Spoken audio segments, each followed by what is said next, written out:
Assalamualaikum warahmatullahi wabarakatuh. Bismillah walhamdulillah wassalatu ala rasulillah amma ba'. Pertama sekali saya ingin mengucapkan ribuan terima kasih pada Stakaf Fikir yang sudi menjemput saya walaupun dianggap sebagai orang luar. Kalau belajar kat UIA dah tak kira orang luar lagi dah kira orang sini. Yang kedua, marilah sama-sama kita memanjatkan kesyukuran kita ke hadrat ilahi atas segala nikmat yang Allah SWT telah berikan pada kita. Antaranya nikmat terbesar adalah nikmat kemampuan untuk kita berfikir, yang jarang kita sebenarnya berkata syukur atas perkara ini. Sebab ramai orang luar di sana yang kadang tertanya-tanya, yang kita bincang tentang idea-idea seperti ini, apalah impaknya, apalah kepentingannya terhadap masyarakat. Walaupun nampak Alhamdulillah ramai ada kat sini, tapi semasa saya datang tadi, saya cubalah dengar radio, nak dengar apa perbincangan netizen pada hari ini. Ada siapa-siapa tahu apa yang isu yang paling hangat? Radio apa? Radio apa? Betul, radio apa saya main buka je. Adalah pernikahan adik kepada Elvira Loy, saya rasa. Nama dia siapa pun saya tak tahu. Elisa Loy mungkin. Tak masuk tak sampai kepada ni. Pernikahan dia bukan pada tempat yang sesuai. Mereka kata pernikahan dia macam tempat gereja. Siapa tahu dia nikah di mana? Di Stack, betul. Dia nikah di Stack. Dan itulah yang membuat netizen kita marah pada hari ini kan. Dan mereka marah bukan pasal pernikahan tu berlaku di Stack. Mereka kata nampak macam gereja tak sesuai. Jadi bila saya dengar tu, saya macam subhanallah, banyak lagi sebab untuk kita marah. Kenapa pernikahan berlaku di sana kan, tempat budaya, ilmu dan sebagainya, tempat ulama berkumpul, berbincang, dan bukanlah tempat untuk kita bersukaria, ambil gambar dan sebagainya. Tapi itulah, kita bersyukur Allah SWT memberi kita kemampuan untuk berfikir, yang bukan semua orang diberikan kemampuan yang sama. Semua orang boleh fikir, tapi sebahagian orang tak nak fikir, sebahagian orang kemampuan berfikir taklah setinggi mana, dan wallahu a'lam bishawab. Yang ketiga, saya tak tahu berapa lama saya ada, jadi saya akan ringkaskan. Sejam setengah dia open. Okey, saya sebenarnya nak dengar pandangan masyayikh dan satizah yang ada. Nampak semua hebat-hebat ni ada kat sini kan. Saya kongsi, sebelum saya masuk pada tajuk ni, saya kongsi sedikit sebanyak pengalaman saya sebagai seorang yang belajar Islam di Singapura. Berbanding Singapura dan Malaysia, Singapura, apabila kita bincang tentang kajian Islam, Singapura ada banyak sangat kelemahan berbanding dengan Malaysia. Malaysia jauh lebih ke hadapan berbanding dengan Singapura apabila kita bincang tentang pengajian Islam saja. Sebagai contoh, sekarang saya rasa mungkin kurang dari, saya tak pasti angka yang sebenar, sebab yang saya ada 5 tahun dahulu mungkin. 5 tahun dahulu cuma ada kurang dari 10 individu yang ada PhD dalam Islamic Studies di Singapura. Kurang dari 10. Sekarang mungkin dah lebih sikit, tapi masih kurang dari 20. Maksud saya, nak bandingkan dengan Malaysia, kita memang ketinggalan jauh. Kebanyakan semua adalah degree, masters pun kurang. Cuma ada dua kebaikan yang saya nampak, atau pengalaman peribadi saya belajar di Singapura berbanding di Malaysia. Satu, kita di madrasah dilatih untuk berbicara dalam bahasa Arab.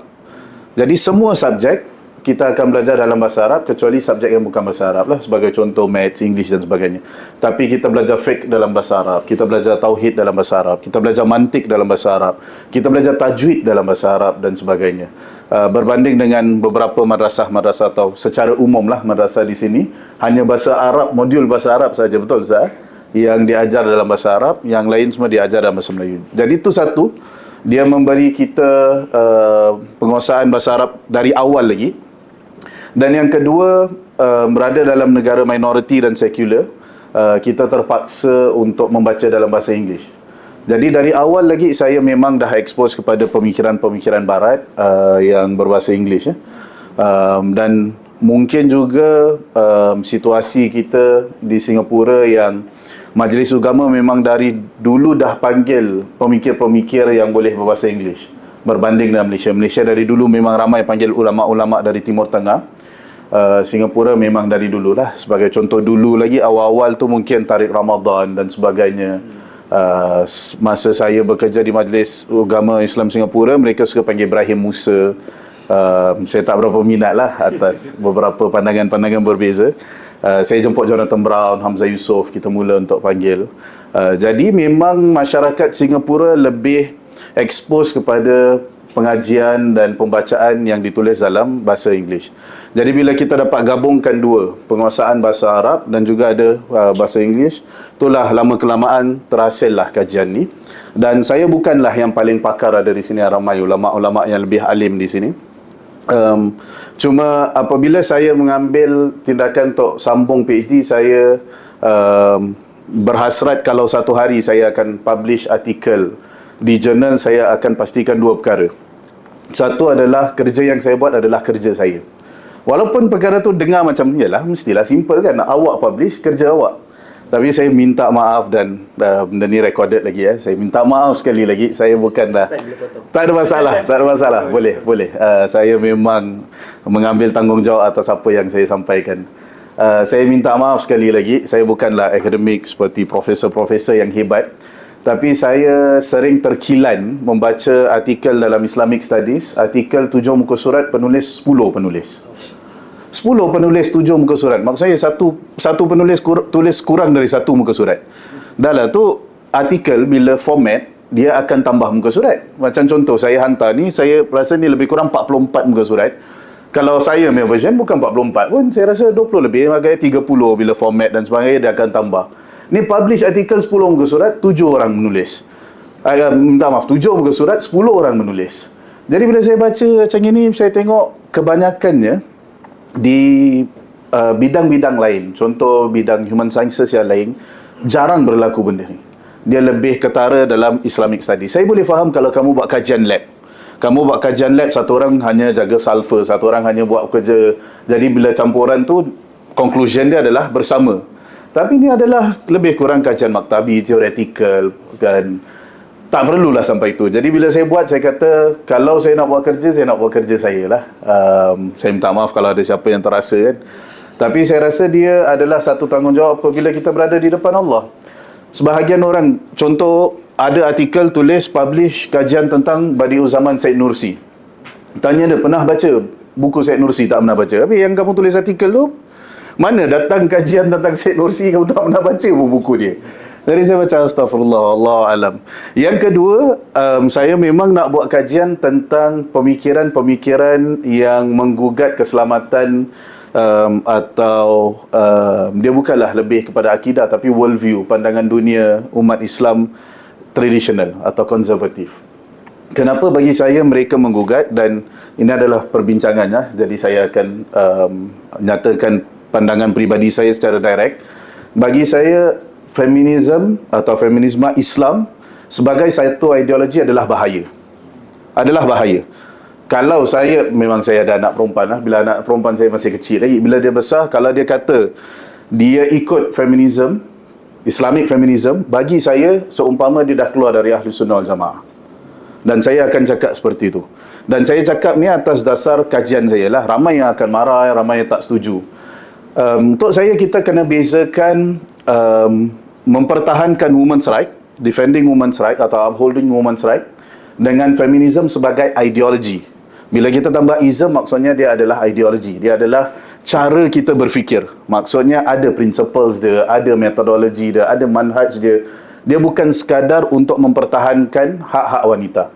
Dan saya kata seperti ini, dan yalah saya tak tahu wanita-wanita sini akan marah ke tak, kalau wanita di Singapura memang akan marah. Sebab kebanyakan remaja-remaja Singapura Islam akan kata kita support feminism. Tapi yang translate dalam percakapan mereka atau apa yang mereka maksudkan adalah saya nak mempertahankan hak wanita yang telah ditindas oleh lelaki. Itu saya kata tak ada orang akan tak setuju. Ada kan siapa-siapa tak setuju kat sini? Taklah, semua orang setuju. Tapi bila kamu kata saya adopt feminism sebagai metodologi atau satu ideologi, cara kehidupan, maka itu bermasalah. Bermasalah antara contoh pemikir-pemikir feminism yang utama. Mereka ada pandangan-pandangan besar yang kalau saya kongsi, mungkin kamu tak akan setuju. Sebagai contoh, Aminah Wadud secara jelas mengutuk Nabi Ibrahim alaihi salatu wasalam, dan menganggap Nabi Ibrahim dia cakap deadbeat, maksudnya lebih kurang macam lelaki tak berguna, sebab dia tinggalkan Hajar dan Nabi Ismail bersendirian dan dia pergi. Dia kata, dia mempersoalkan suami apa ni yang boleh buat begitu. Ni Nabi Ibrahim tau. Lepas tu kita masuk lagi sebagai contoh, Fatimah Marnisi mengkritik, dan ni semua memang pemikir-pemikir besar mereka. Fatimah Marnisi dan juga Laila Ahmad, mereka dua mengkritik Abu Hurairah, dan ni mungkin jelaslah ramai pernah tahu, Jonathan Brown ada tulis dalam kitabnya. Dia mengkritik Abu Hurairah sebagai perawi misoginis, iaitu anti wanita. Jadi hadis-hadis Abu Hurairah yang berkenaan dengan wanita semua harus ditolak. Dan dia juga mengkritik Abu Bakrah, dan bukan Abu Bakar, Abu Bakrah, sahabat Nabi SAW. Hadis famous dia yang masa Covid, ramai yang ulang balik hadis dia. Dia yang masuk dari masjid, Nabi SAW dah takbir untuk rukuk, dia rukuk dari belakang, lepas tu dia jalan sampai depan. Itulah Abu Bakrah tu. Hadis, mereka pun menganggap Abu Bakrah sebagai misoginis atau perawi yang misoginis, anti wanita, dan ni kalangan sahabat lagi, bukan bawah ulama dan sebagainya, kalangan sahabat yang kerana Abu Bakrah meriwayatkan hadis dalam Sahih Bukhari, lan yufliha qaumun walau amrahum imra'ah, iaitu tidak akan maju sesuatu kaum jikalau urusan mereka dikendalikan oleh wanita. Atas dasar itu mereka menganggap Abu Bakrah sebagai seorang perawi misoginis. Rifat Hasan mengatakan usul fiqh moden rosak kerana Al-Imam Syafi'i. Dia kata kalau kita lari dari metodologi Al-Imam Syafi'i, kita dapat pulihkan usul fiqh. Rifat Hasan, saya tak bohong, pergi baca buku mereka.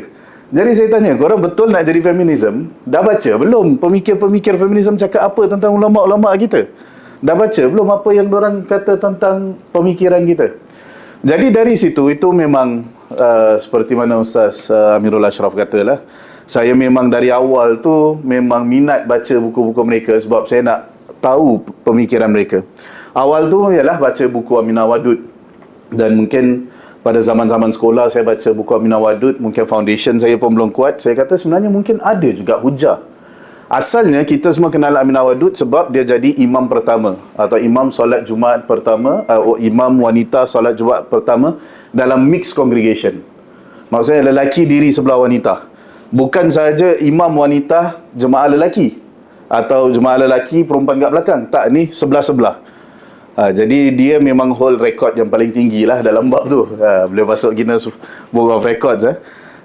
Jadi pada asal tu, saya baca buku dia, memang nampak hujah dia, dan dia seorang akademik, pernah berada di UIA dan sebagainya. Jadi dia memang bijak. Bila baca kitab dia tu, memang nampak, idea-idea menarik. Seumpama kita tak pernah nampak idea ni. Antaranya dia mempersoalkan, dan ramai modernis Arab sebagai contoh Jamal Banna juga mempersoalkan, betul atau tidak ada larangan wanita tak boleh jadi imam bagi lelaki. Biasalah kalau dalam bab ni nanti Ustaz pun tahu hadis Waraqah akan keluar dan sebagainya kan. Jadi bila baca tu macam ulama kita pun macam susah nak kasih ada pandangan jelas, ada tak dan sebagainya.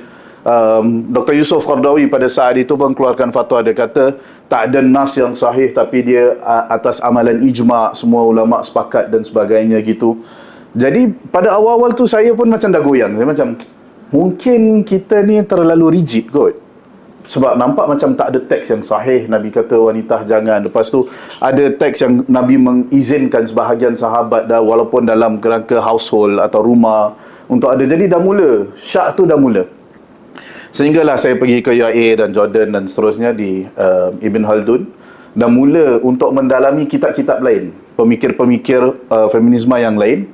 Di situ saya nampak mereka sebenarnya bukan masalah pemahaman terhadap hadis, tapi masalah mereka adalah masalah metodologi, masalah manhaj. Yang kalau kita nak tarik lebih jauh, dia adalah separuh dari atau sebahagian dari masalah epistemologi mereka. Tapi epistemologi mereka tak jauh berbeza. Ada masalah sikit tapi tak jauh berbeza. Tapi manhaj mereka adalah lebih jelas berbeza. Dan secara umum dia dibincangkan dalam perkara ni. Bila saya dah habis tulis ni dan dipublish, baru-baru juga dipublish, saya agak menyesal sikit. Menyesal sebab saya nampak dia macam terlalu panjang. Saya risau tak ada orang akan baca, dan saya risau dia akan jadi satu jurnal yang publish dia yang tak memberi manfaat. Jadi atas dasar tu saya ingin meringkaskan dalam beberapa siri-siri seperti ini. Mudah-mudahan kita dapat bincangkan ideas yang ada kat sini, dan mungkin ada yang nak kritik, ada yang nak semak semula, ada yang nak kembangkan. Menarik. Tajuk asal ni adalah saya nak buat dua perkara secara ringkas. Bab pertama saya rasa mungkin tak berapa sesuai dengan perbincangan hari ini. Kita masuk bab kedua. Tapi bab pertama adalah kajian panjangan yang saya buat, iaitu manhaj moden atau metodologi dalam moden dalam mengkritik matan, iaitu matan hadis atau teks hadis. Jadi secara umum saya rasa semua ada background sikit tentang hadis lah, walaupun bukan takhasus, tapi Ya, ambil ada.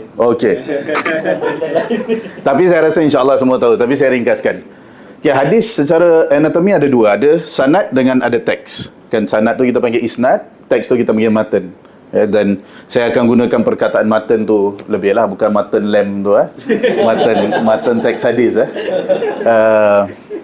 Jadi kajian saya adalah nak fokus kepada kritikan terhadap matan atau terhadap teks tanpa menilai isnad. Maksudnya saya datangkan kamu, saya kata hadis ni ada dalam Sahih Bukhari. Dia kata aku kisah apa ada dalam Sahih Bukhari? Aku sekarang tak setuju dengan teks ni, iaitu kritikan matan. Apa kita panggil sebagai naqdil mutun.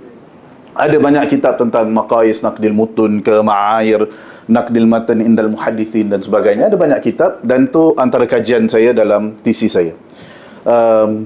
Dalam bab pertama saya mengatakan bagi orang takhasus hadis kita ada perbezaan dalam istilah. Dan perbezaan dalam, selalu kita kata la musyahah fil istilah kan. Istilah ni tak ada beza lah guna mana istilah asalkan faham sama.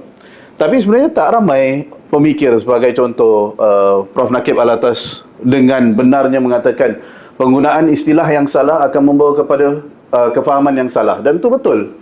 Dalam bab hadis, sebagai contoh, kalau saya tanya orang bukan hadis, bila saya cakap kritik teks, apa yang saya maksudkan? Kalau saya tanya, orang akan kata, yalah, hadis tu bercanggah dengan Quran, hadis tu bercanggah dengan hadis tu bercanggah dengan sains, bercanggah dengan sejarah. Itulah kita maksudkan kritik teks. Betul, secara umum kita akan faham tu lah. Kita kata hadis ni tak masuk akal, dia bercanggah dengan akal. Kan? Macam benda ni mustahil untuk berlaku. Macam mana Nabi boleh kata? Itu kita faham sebagai kritik teks. Bila tanya orang hadis, apa maksud naqdil mutun? Dia akan kata tak, naqdil mutun tu musahhaf. Apabila teks itu ditulis sebagai secara salah atau ibdal. Teks itu satu perkataan telah ditambah atau diterbalikkan atau diubah dengan perkataan lain dan sebagainya. Yang kita bincang benda lain, orang bincang benda lain. Sebab tu kebanyakan ulama hadis dan mereka memang ilmu mereka tinggilah, cuma saya kata sebab penggunaan istilah yang berbeza, sebab tu membawa kepada nataij berbeza. Kebanyakan ulama hadis apabila mereka menjawab syubhah orientalis, tak kena sangat. Orientalis tengah bincang tentang mukhalafatul Quran, mukhalafatul sunnah, mukhalafatul tarikh, mukhalafatul waqi'. Ulama hadis jawab, dia kata tak, ulama jarah wa ta'dil, ulama dulu kita dah kritik teks. Dia kasih contoh, sebagai contoh Nabi SAW ihtajama fi masjidihi. Nabi SAW bekam di di masjidnya. Tapi sebenarnya ihtajama tu adalah perubahan perkataan. Asalnya adalah ihtajara. Nabi buat partition atau mengambil bilik atau buat partition lah, jadi ada bilik dalam masjid dia. Jadi dia kata itu adalah kritikan teks. Cakap dengan orang tulis, siapa kisah? Aku bukan bincang kritikan teks ni, satu kataan kau tukar-tukar apa. Aku bincang sekarang teks ni bercanggah dengan Al-Quran, iaitu percanggahan epistemologi. Kau kata Quran ni masdar ilm, kau kata hadis ni masdar ilm. Sekarang masdar ilm A bercanggah dengan masdar ilm B. Dia kata itu yang kita bincang. Bukan asbighul wudu, lepas tu ada tambah wailun lil aqabi minan nar. Tambahan tu dari sahabat ke dari Nabi SAW. Dia kata aku tak bincang benda tu. Aku nak bincang sekarang konten, perbezaan konten. Jadi artikel saya dalam pertama ni, dia sebenarnya saya tulis kat dalam ni, dia sebenarnya adalah buah fikiran perbincangan saya dengan musyrif saya, Dr. Hamzal Bakri. Bila saya bincang dengan dia, saya kata saya susah nak faham sebenarnya apa sebenarnya masalah ni. Jadi dia kata, bila kita bincang-bincang, dia kata kenapa kita tak panggil naqdul matan kepada dua, atau kita bezakan kritikan teks kepada dua. Satu, kita panggil naqdul matan an-nashi' minal isnad. Yang kedua, naqdul matan an-nashi' minal matan. Dua-dua adalah naqd matan. Kita tak bincang naqd isnad ni. Naqd isnad sama ada perawi ni thiqah ke apa dan sebagainya, itu bukan langsung dalam perbincangan. Ni semua kita bincang teks saja. Tapi dia bahagi kepada dua. Yang saya kembangkan dalam ni, ada kata aku lontar idea ni, kau kembangkan.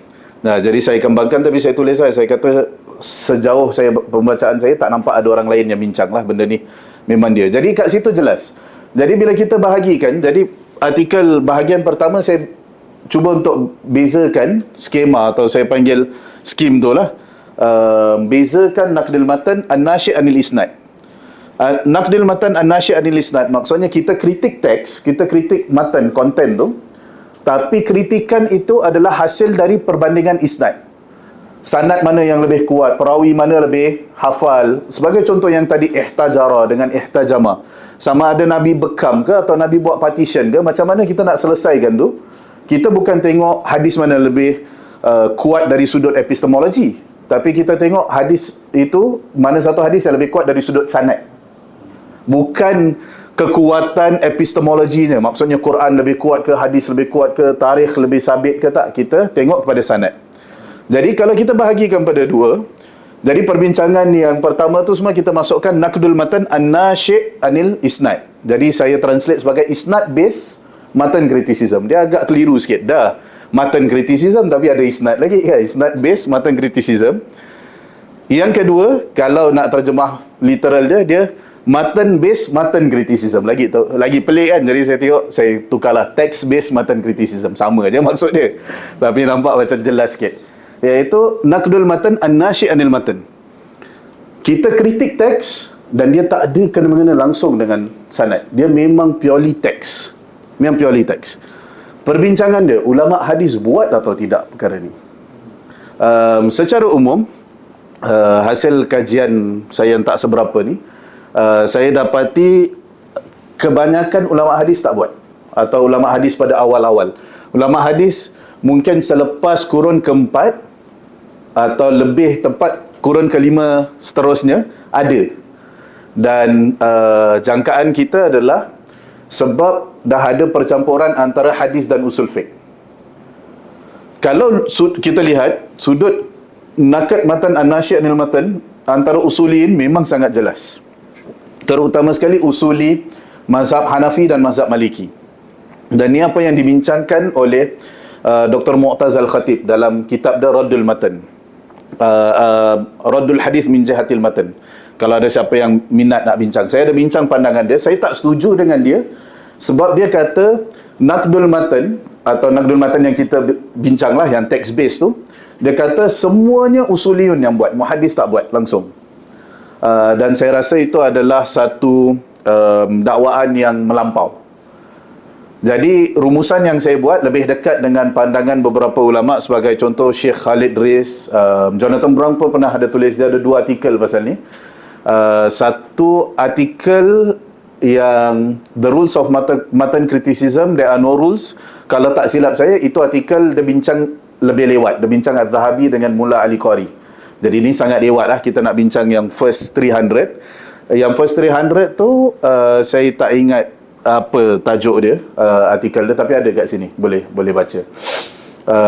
Jadi rumusan saya tentang naqd criticism, saya rasa ulama hadis melakukan naqd criticism an-nashi' anil matan, cuma mereka hanya fokus pada 3 mi'yar atau 3 prinsip. Prinsip pertama yang sangat jelas dalam kajian ulama hadis adalah apabila hadis itu bercanggah dengan hadis yang lain. Ni jelas.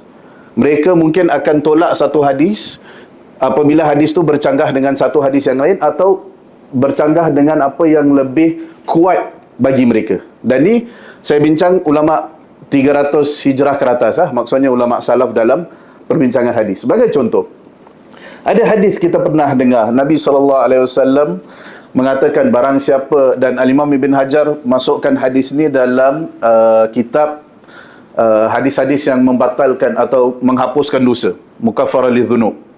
Barang siapa yang berihram dari Masjidil Aqsa lalu pergi umrah atau haji, dari Masjidil Aqsa tu dah pakai ihram, lalu pergi umrah atau pergi haji, maka dihapuskan semua dosanya seumpama dia dilahirkan pada hari pertama, iaitu dilahirkan dari rahim ibunya.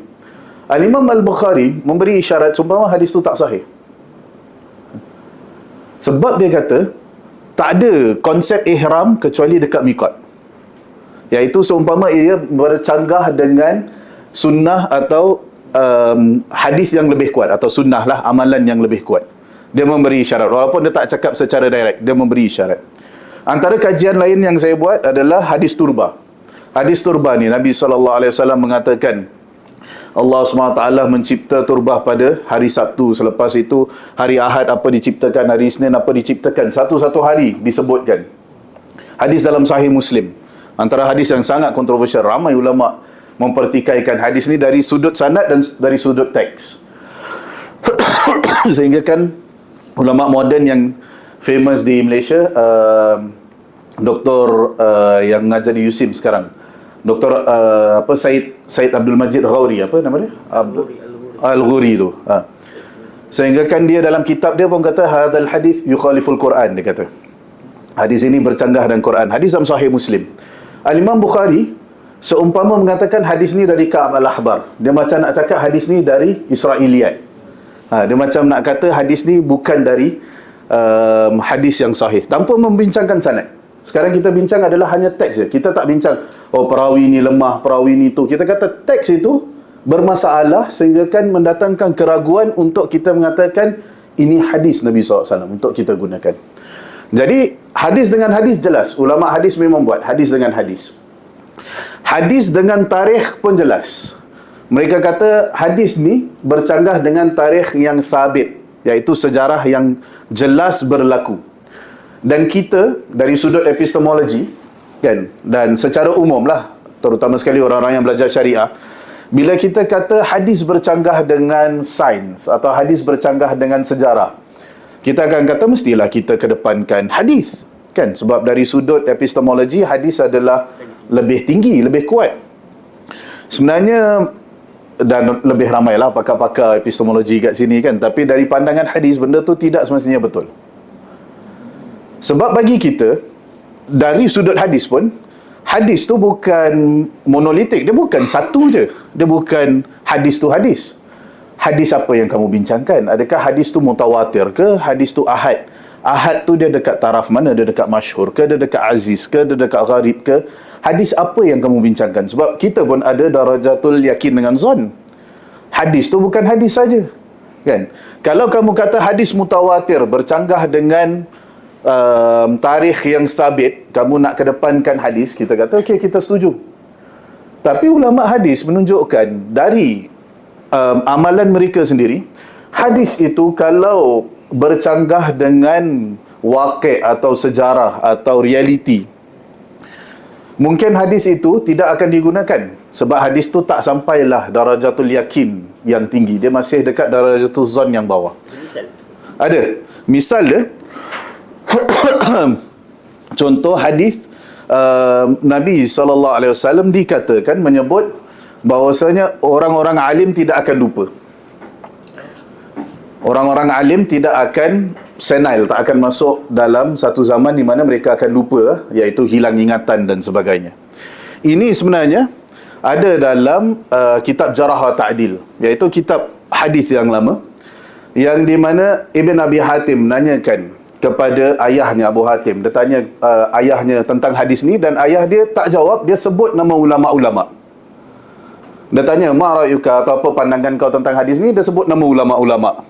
Bila kita cek nama ulama-ulama ni memang dikenal sebagai orang yang ikhtilat fi awakhir a'marihim, iaitu orang yang pada akhir-akhir umur mereka dah mula untuk lupa dah. Nyanyuk, ingatan pun dah hilang, riwayat dah terbalik-terbalik. Dia buat apa tu? Dia bukan kasih nama-nama perawi. Dia kata teks tu kata ulama tidak akan lupa. Mak ayah dia jawab, sekarang aku kasih kau nama-nama ulama-ulama yang dah lupa. Kan? Jadi kau nak cakap apa sekarang? Maksudnya realiti kita yang kita nampak bercanggah dengan teks hadis yang ada. Dan ni antara ulama yang awal-awal lagi, iaitu ulama sebelum zaman tasnif atau sebelum Sahih Bukhari, Sahih Muslim dibukukan. Itu yang kita bincangkan.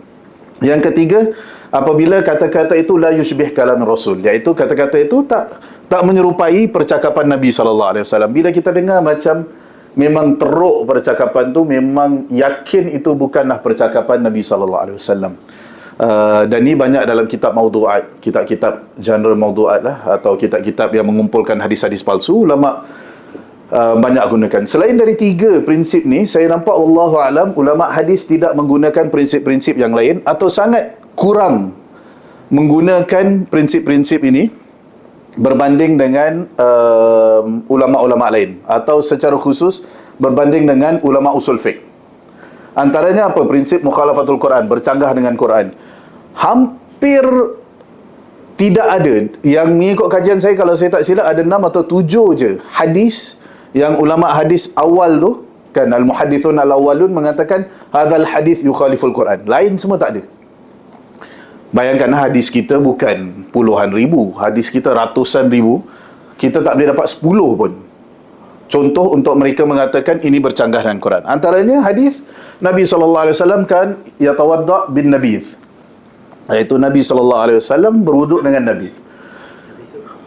Nabidh tu maksudnya air anggur atau air kurma yang telah diperap sehingga kan dia dah fermented dan boleh dianggap sebagai arak.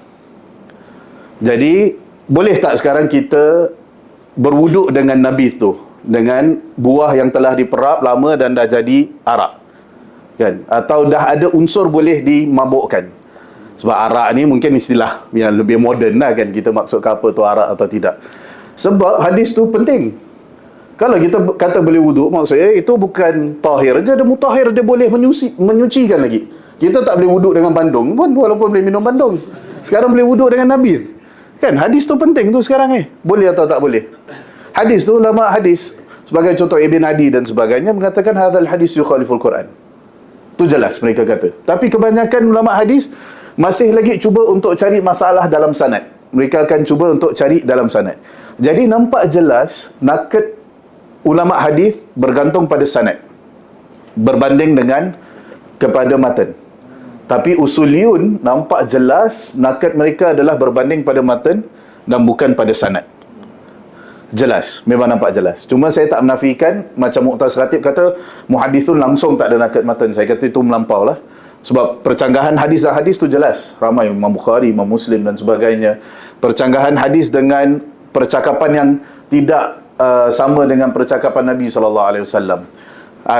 Sebagai contoh, Imam Daraqutni katakan hadza min kalam ala tibba. Dia kata ni sebenarnya kata-kata pakar tabib kat zaman mereka dan bukanlah doktor-doktor klinik kan, tapi tabib lah, tabib yang ada. Mereka kata seperti itu. Jadi itu perbincangan pertama saya. Bab pertama, apakah maksud nakad teks atau nakad mutun, dan apakah pandangan ulama hadis dan sebagainya. Termasuklah perbincangan Syarif Hatim Auni, Mu'taz Khatib, Dr. Hamzal Malibari, bukan Hamzal Bakri, Hamzah Bakri, ya, musyrif saya Hamzah Malibari. Kalau ramai yang kenal Dr. Umar Muadno buat kajian tentang dia, yang Ihya Manhaj Mutaqaddimin. Dia kata hadis ni, yang kita belajar ulum hadis ni semua secara ringkas lah, tanpa salah gunakan nama dia. Dia kata ulum hadis yang kamu guna ni semua, yang kamu belajar, tak bermanfaat. Bukan tak bermanfaat, tak menjadikan kamu orang yang pakar dalam hadis.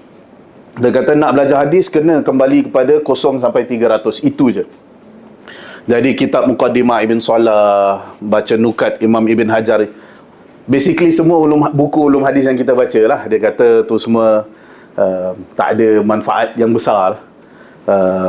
Yang sebenarnya Dr. Hamzal Bakri, musyrif saya, ada tulis satu buku Al-Tijahat Al-Mu'asirah fi Ulumil Hadis, kalau tak silap saya tak ingat apa tajuk dia, tapi boleh cari Hamzal Bakri. Buku tu menarik. Dan lari ke topik sikit tapi sikit je lah. Dan membincangkan 3 perspektif dalam memahami ulum hadis. Perspektif pertama dia kata Syekh Albani, dia lebih kurang macam kajian Dr. Omar. Dr. Omar pun dalam tesis dia kaji 3. Dia kaji Syekh Hamzal Malibari, dia kaji Syekh Abu Ishaq Al-Huwaini, dengan dia kaji Said Mamduh kalau tak silap saya, Dr. Said Mamduh kalau tak silap saya. Jadi dia kaji Sufi, Salafi dengan Ihya Mutaqaddimin manhajnya. Tapi Dr. Hamzal Bakri dia kaji 3 orang atau 3 itijah juga, tapi dia pandangan dia adalah berbeza. Dia kata sebenarnya dalam hadis Sufi Salafi ni tak ada taksir, tak ada kesan yang besar dalam pengajian hadis Sufi Salafi. Tapi kajian dia adalah pandangan kamu terhadap ulum hadis, terhadap mustalah hadis, terhadap introduction to hadis. Dia kata ada itijah pertama iaitu madrasah Syekh Albani dan seterusnya yang menganggap kalau kamu master kitab ulum hadis kamu dah jadi muhaddis. Dan memang betul lah, walaupun Syekh Albani kontribusi dia banyak dan sebagainya, tapi kesilapan dia pun jelas. Bagi siapa yang mendalami hadis, kita akan nampaklah kesilapan-kesilapan. Sebab dia memadai dengan ulum hadis saja. Ulum hadis tu penting, macam kunci. Untuk, kalau saya kasih contoh yang lain, seumpama kamu faham ulum Quran, kamu dah jadi mufassir. Atau kamu faham usul fiqh, kamu dah jadi mufti. Macam gitu.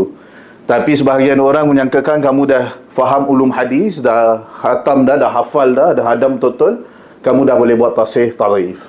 Jadi dia kata itijah ni tak kuat. Dan dia memilih seorang tokoh salafi untuk kata tak ada kena-mengena sufi salafi sebenarnya.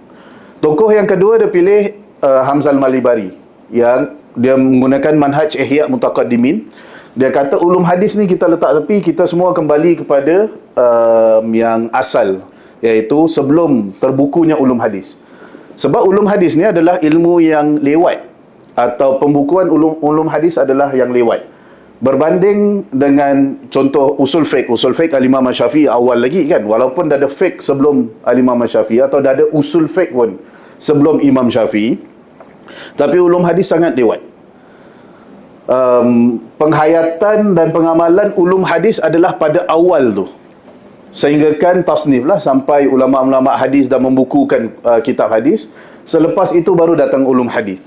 Jadi Dr. Hamzal Malibari mengatakan manhaj Ihya al-Mutaqaddimin ni mengabaikan ulum hadis, dan Dr.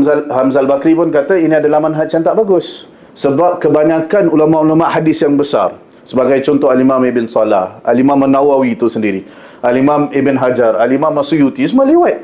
Semua agak betul-betul jauh lewat lah. Sebagai contoh Tadribur Rawi Imam Suyuti adalah kurun ke-10, nak masuk kurun ke-11. Sangat berapa tahun je beza dengan kita, 400-500 tahun je berbeza dengan kita.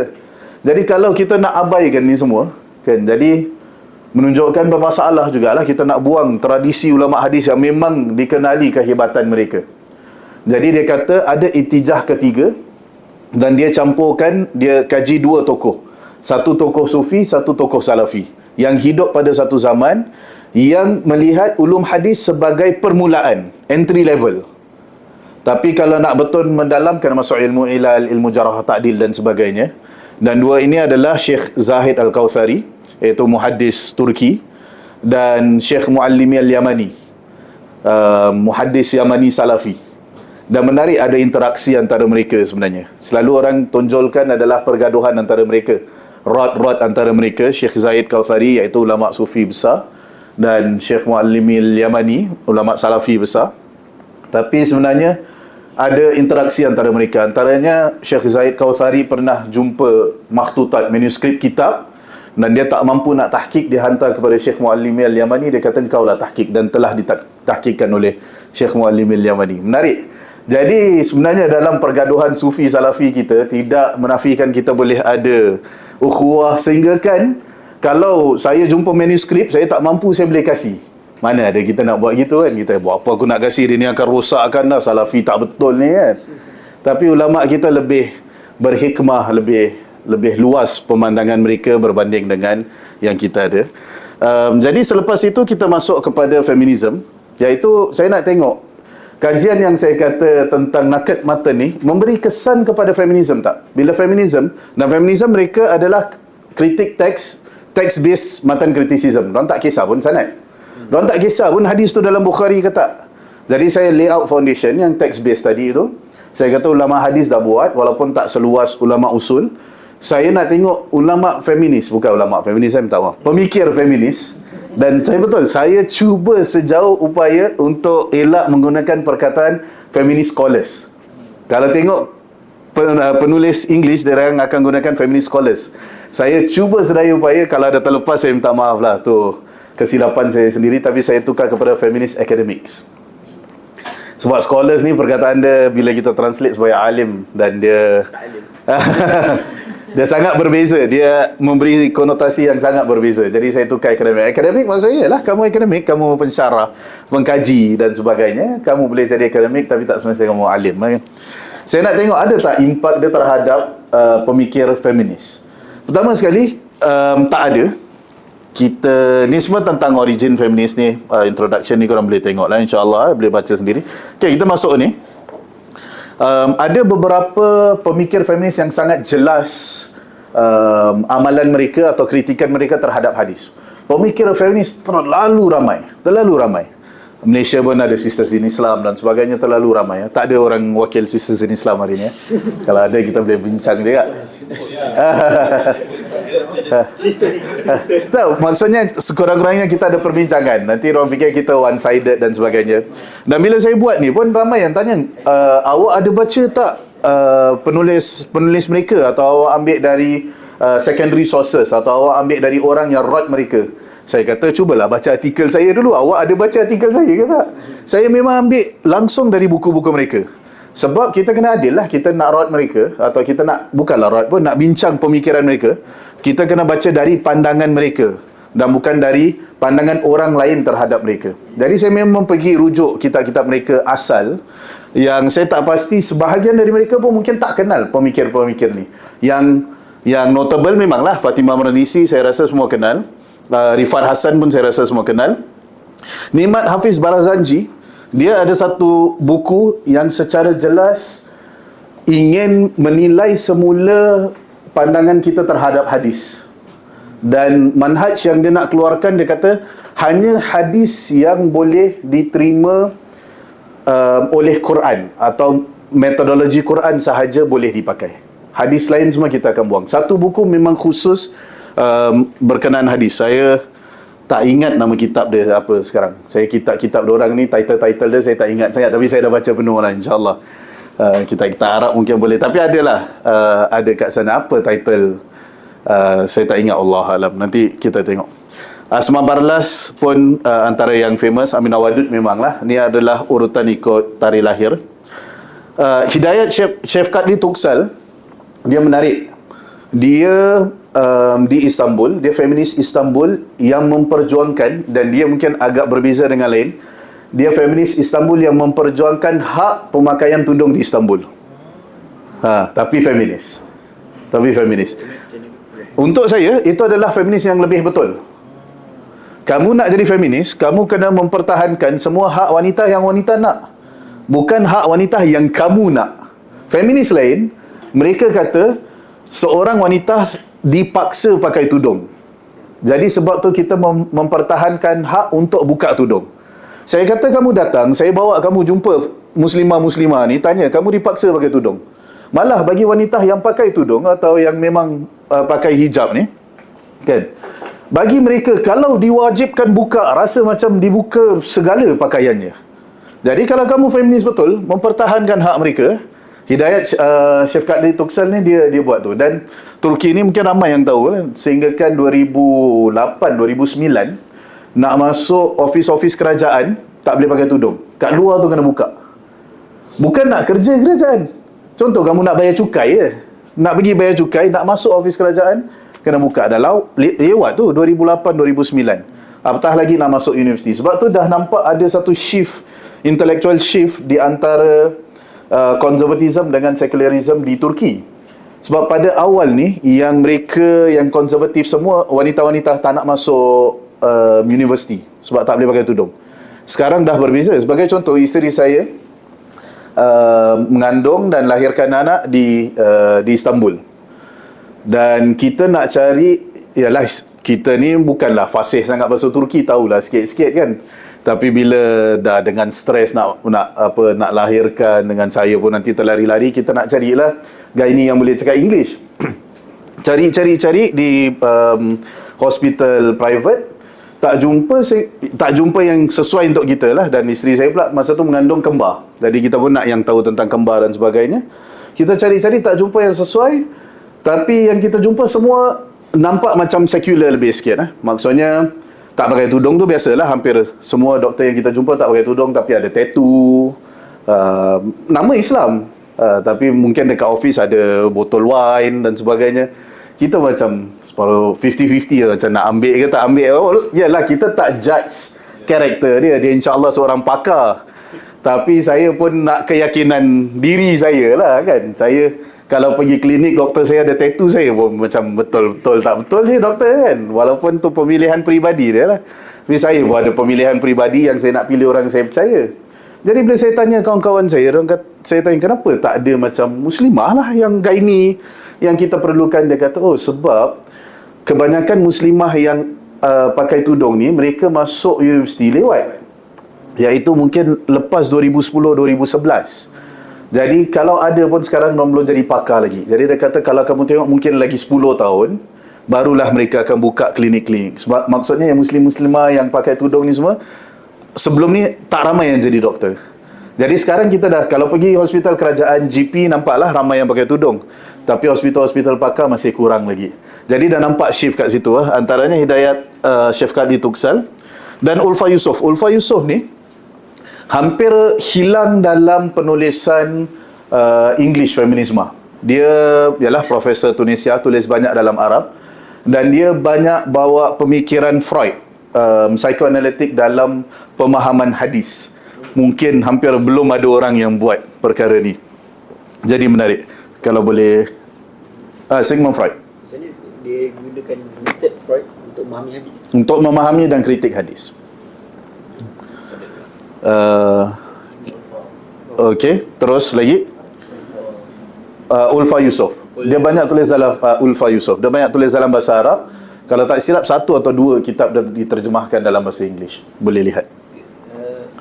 Dia ni ada persamaan tak? Maksudnya, mengambil satu idea ni daripada satu tempat ke ataupun Ada. Berbeza-beza. Ada, betul. Walaupun secara umum mereka semua dari negara yang berbeza, ialah pemikir-pemikir yang berbeza, tapi boleh nampak jelas secara umum, bukan semua. Macam Ulfa Yusof saya tak nampak lagi, tapi saya pun bukanlah pengkaji yang sangat selesa dengan pengajian Maghribi dan Tunis. Tu saya rasa mungkin perlu pemikir dari sana, sebab pemikiran mereka memerlukan bahasa Perancis yang satu level lagi yang saya belum boleh masuk. Selain Ulfa Yusof, yang lain semua sangat jelas mereka terkesan dengan idea Fazlur Rahman. Hampir semua. Aminah Wadud adalah direct student Fazlur Rahman. Jadi sanad mereka memang ambil dari situ. Memang nampak sangat jelas. Melahirkan grup Istek di Malaysia kan? Yang melahirkan grup Istek di Malaysia, betul. Saya sebenarnya pernah tanya salah seorang pemikir Istek yang hebat di Malaysia lah, tentang idea Fazlur Rahman. Dan ni saya tanya dia direct, dan jawapan yang saya terima pun direct dari dia. Dia kata, Prof Nakib Alatas menasihati kita, dia kata mana yang idea Fazlur Rahman yang okey, kita terima, mana yang tak okey, kita tak terima. Setakat ni, wallahu alam, pengamatan saya bukanlah atasian ke, istekian ke dan sebagainya kan. Saya UAE. bawahian lah, bukan atas lah, bawah. Nama pun nuzul kan, turun je, tak naik-naik. Tapi setakat ni pemerhatian saya belum nampak geng-geng istek bawa pemikiran Fazlur Rahman dalam bidang hadis masuk. Fazlur Rahman ni, dia ada satu idea dalam hadis yang sangat bahaya. Sebahagian pemikiran tu dah termasuk dalam kurikulum pengajian hadis di IPTA kita. Antaranya apa adalah double movement sebelum tu adalah perbezaan antara hadis dan sunnah. Perbezaan antara hadis dan sunnah. Kalau kita baca kebanyakan kitab ulama, kita dah ada masyayikh di sini ya, kebanyakan akan kata muradif. Perkataan hadis tu adalah interchangeable, iaitu perkataan yang sama bagi sunnah dari sudut aspek. Mungkin dari usuli adalah tambahan, sebab Dari muhaddis kita ada sifat khalqiyah, khilqiyah dan sebagainya. Dari usuli tak ada, sebab usuli adalah tasyrik. Dia nak hukum je. Kan? Tapi mereka akan kata sama. Pemikiran Fazlur Rahman secara jelas membezakan, dan itu sangat terkesan dalam pemikiran feminisme. Living sunnah. Untuk mereka hadis adalah historical document. Hadis secara individual, kamu datangkan saya, kamu kata hadis ni ada dalam Bukhari, dalam Muslim. Untuk orang okey. Macam kamu bawa kepada saya, kamu kata ini adalah hikayat hang tua. Bukanlah sama, tapi maksudnya dia adalah historical document. Dia tak ada epistemic value. Dia tak ada hukum tasyrik yang kata ini adalah epistemologi kita. Dia mesti mengeluarkan hukum. Tak, untuk orang dia adalah teks. Teks yang boleh dibaca, boleh dibuang, boleh diubah, boleh difahami semula, boleh dirujuk dan sebagainya. Boleh dikritik. Hadis. Tapi macam mana nak bezakan mereka dengan Quraniyun? Jadi saya rasa mungkin bibit pertama, wallahu a'lam lah, Fazlur Rahman tak kata, tapi saya rasa permulaan pertama tu dia nak bezakan diri dengan Quraniyun. Sebab kita kalau jumpa Quraniyun senang je. Soalan pertama kita tanya, macam mana kau solat? Kan? Mana nak tahu rukuk, mana takbir, mana datang dulu sujud apa, semua adalah hadis. Kalau kamu tolak hadis, kamu tak boleh pakai tu. Tak boleh solat lah, tak boleh buat apa-apa pun. Zakat, haji, apa, umrah, mana nak miqat, mana nak apa kan, ihram nak pakai, macam mana, tak ada. Semua adalah hadis. Kamu kalau Quraniyun memang habis lah. Senang-senang kita boleh rot Quraniyun. Jadi saya rasa mungkin dia nak keluar dari situ. Diorang bezakan antara hadis dan sunnah. Diorang kata sunnah adalah living sunnah. Adalah hadis yang mutawarif, amalian. Maksudnya hadis yang berterusan beramal. Amalan dia adalah berterusan. Jadi dia namakan living sunnah. Dan konsep living sunnah ni dalam kajian Indonesia banyak. Type je living sunnah akan nampak living sunnah dalam zakat, living sunnah dalam solat, dalam ini, dalam itu dan sebagainya. Mereka Indonesia ni memang sangat terkesan dengan pengajian Fazlur Rahman, dan di Turki juga. Di Turki juga hampir kesemua kitab Fazlur Rahman telah diterjemahkan dalam bahasa Turki. Dan tu pun satu masalah kita dengan Turki. Kitab-kitab lain telah diterjemahkan dalam bahasa Turki, kitab-kitab Turki tak diterjemahkan dalam bahasa lain. Kitab Prof. Nakib Al-Atas dah diterjemahkan dalam Turki. Saya dengar kitab Prof. Wan Daud dah diterjemahkan dalam Turki. Banyak kitab-kitab lain dah diterjemahkan dalam Turki. Kitab meja Arab hampir semua dah ada dalam bahasa Turki dah. Tapi kitab Turki belum diterjemahkan dalam bahasa lain. Kalau living sunnah tu macam mana? Kesan dia, cara benda-benda lain. Maksudnya dia mengesani benda lain. Macam mana itu? Living sunnah. Jadi maksudnya hanya living sunnah yang akan ada epistemic value, yang akan menjadi sumber untuk tasyrik, iaitu amal mutawarif, yang sunnah yang memang diwarisi dari satu generasi pada generasi yang lain.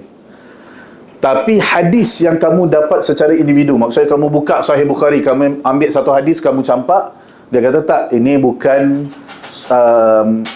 tak ada epistemic value atau bukan sumber ilmu bagi kita. Dia boleh atau tak boleh menjadi sumber ilmu. Dia bukan menolak terus, tapi dia kata kita boleh bincang, boleh nilai sama-sama. Sebagai contoh, kalaulah saya ambil satu hadis dan saya kata hadis ni dari Bukhari ni, untuk kita, bila kita kata dari Bukhari, kita macam, kita nak kritik pun kita macam tarik balik lah. Kita tarik handbrake jap-jap. Mungkin kita kena rujuk balik kot. Tapi untuk orang tak. Sebab nanti dia akan tanya, itu hadis ke sunnah? Kalau dia kata itu sunnah, dia kata okey, sunnah mungkin kita boleh amalkan. Tapi kalau kata hadis, maka dia kata tarik balik. Dan kebanyakan isu-isu dari modernisme kepada feminisme, isu-isu mereka adalah dengan hadis yang mereka kategorikan dan bukan sunnah. Sebab secara umum mereka tak ada masalah dengan solat kita. Solat mereka adalah solat kita. Bukan macam kita kata orang bukan Islam lah. Mereka Islam lah. Amalan mereka adalah amalan kita. Maksudnya rukun Islam mereka dengan rukun, mereka mengamalkan rukun Islam yang sama. Jangan mereka kita macam ada ring pula. Maksudnya sama. Amalan utama adalah sama. Yang berbeza bila kita masuk dalam pembacaan beberapa hadis yang ada dalam Sahih Bukhari. Antaranya yang ada dalam artikel ni, Nabi SAW mengatakan, aku diperlihatkan, iaitu kebanyakan penduduk neraka adalah wanita. Ramai orang pernah dengar hadis ni. Dia kata ni hadis, ni bukan sunnah. Dia kata jadi hadis lah. Hadis nak terima boleh, tak nak terima boleh, nak kritik boleh, tak nak kritik pun boleh. Dia historical document. Macam kamu bawa kepada saya, kamu kata ni batu bersurat. kan, tahun berapa kita nak rujuk balik, rujuklah betul ke tak, apa dan sebagainya. Jadi itu perbezaan, mereka mula kat situ. Dan kalau persamaan mereka semua ada di sana. Contoh tak, kalau macam hadis hukuman bunuh terhadap murtad ni, Betul. ada yang bahaskan itu adalah atas siasah Nabi. Adakah itu pun di dalam bahasan beza hadis dengan sunnah? Betul, sama juga. Selagi mana perkara itu bukanlah amal mutawarith, bagi mereka itu adalah hadis. Jadi Satu banyak isu dalam siasah ke apa, dia orang ni sangat kata ni tak, ni bukan Nabi punya apa, pemberat tu kepada Nabi, ada nilai value Ijtihad. ijtihad Itu- dia jadi ijtihad, dia kata. betul. Itu mungkin berbeza sedikit. Sebab itu kita akan masuk kepada pembahagian sunnah adalah tashri'iyah atau ghair tashri'iyah. Itu lebih kepada contoh Sa'aduddin Al-Uthmani. Itu dalam kajian, sebab tesis saya mengkaji pemikiran moden dalam mengkritik teks. Saya tulis dalam bahasa Arab lah, jadi tu saya translate secara rambang lah, mungkin tak berapa tepat. Tapi dia al-ittijahat al-mu'asirah fi naqdi mutuni sunnah nabawiyah. Antara itijah yang saya kaji adalah al-maqasidi. Maqasidi banyak buat gitu. Mereka membezakan antara sunnah tashri'iyah dan sunnah ghair tashri'iyah. Ini ijtihad Nabi yang ghair tashri', iaitu yang bukan ijtihad personal lah, yang bukan sebenarnya suruhan dari Allah Subhanahu Wa Taala, tapi ada yang suruhan dari Allah. Jadi itu betul, itu antara amalan mereka. Tapi Fazlur Rahman punya konsep adalah berbeza sikit. Dia kata amalan yang mutawarith, yang diamalkan bergenerasi, iaitu setiap generasi akan mengamalkan perkara itu, maka itu living sunnah. Selain dari itu semua hadis. Jadi sebagai contoh, rejam bagi mereka bukanlah satu amalan yang berterusan yang diamalkan oleh semua masyarakat. Malah tudung pun bagi mereka bukan. Tapi di mutawaris. Bagi mereka tidak ada hadis atau historical document yang mutawarith untuk tudung. Dokumen jugalah. Dokumen jugalah dia juga. Dokumen untuk mereka Bukan sunnah. bukan sunnah. Bagi mereka sunnah, living sunnah adalah pakaian modest clothing. Itu untuk mereka yang living sunnah dia. Jadi feminis yang betul-betul feminis, yang Muslim feminis, mereka sebenarnya tak pakai terbuka-buka. Mereka akan pakai pakaian yang terhormat. Dia istilah bila kita kritik kata feminis ni nak pakai membuka, pakai apa, terbuka pakai apa, tak betul jugalah. Tak betul. Saya setuju. Kadang kritikan kita terhadap feminis pun tak adil juga. Kita bukanlah yalah, kita tak naklah wala yajrimannakum kan, kita tak naklah menjadi orang yang tak adil kan dalam orang yang kita tak suka atau orang berbeza pandangan. Sebagai contoh dalam ni saya akan tulis kalau tengok paragraf pertama, saya kata Muslim feminists do not outrightly reject the authority of sunnah. Itu betul. Mereka bukan anti sunnah. Yang tadi kita bincang mereka bukan anti sunnah. Jadi unfair kepada mereka kalau kita panggil mereka Quran only movement. Tapi kebanyakan dari mereka adopt Fazlur Rahman punya interpretive framework yang membezakan antara sunnah dengan hadis. Jadi bila nampak ni feminisme anti sunnah, korang benci sunnah, tak adil. Tapi mereka bukanlah pencinta sunnah seperti mana yang minta maaf, mereka pencinta sunnah tapi bukan pencinta hadis. Dan itu mengikut istilah mereka sendiri ya. Mereka membezakan. Jadi kebanyakan isu mereka adalah isu hadis dan bukan isu sunnah. Jadi berkenaan dengan tudung, untuk mereka tudung itu adalah isu bukan living sunnah, tapi pakaian terhormat atau modest clothing adalah living sunnah. Jadi kalau kita lihat feminis yang betul-betul pun sebenarnya mereka kebiasaannya akan pakai baju yang tutup leher. Kebiasaannya. Ni yang feminis, yang staunch Muslim feminis lah. Dan jarang mereka pakai lengan pendek. Biasanya wanita akan pakai lengan panjang. Dan ini juga pandangan Profesor Quraish Shihab sebenarnya. Dan Quraish Shihab pun biasa datang Singapura.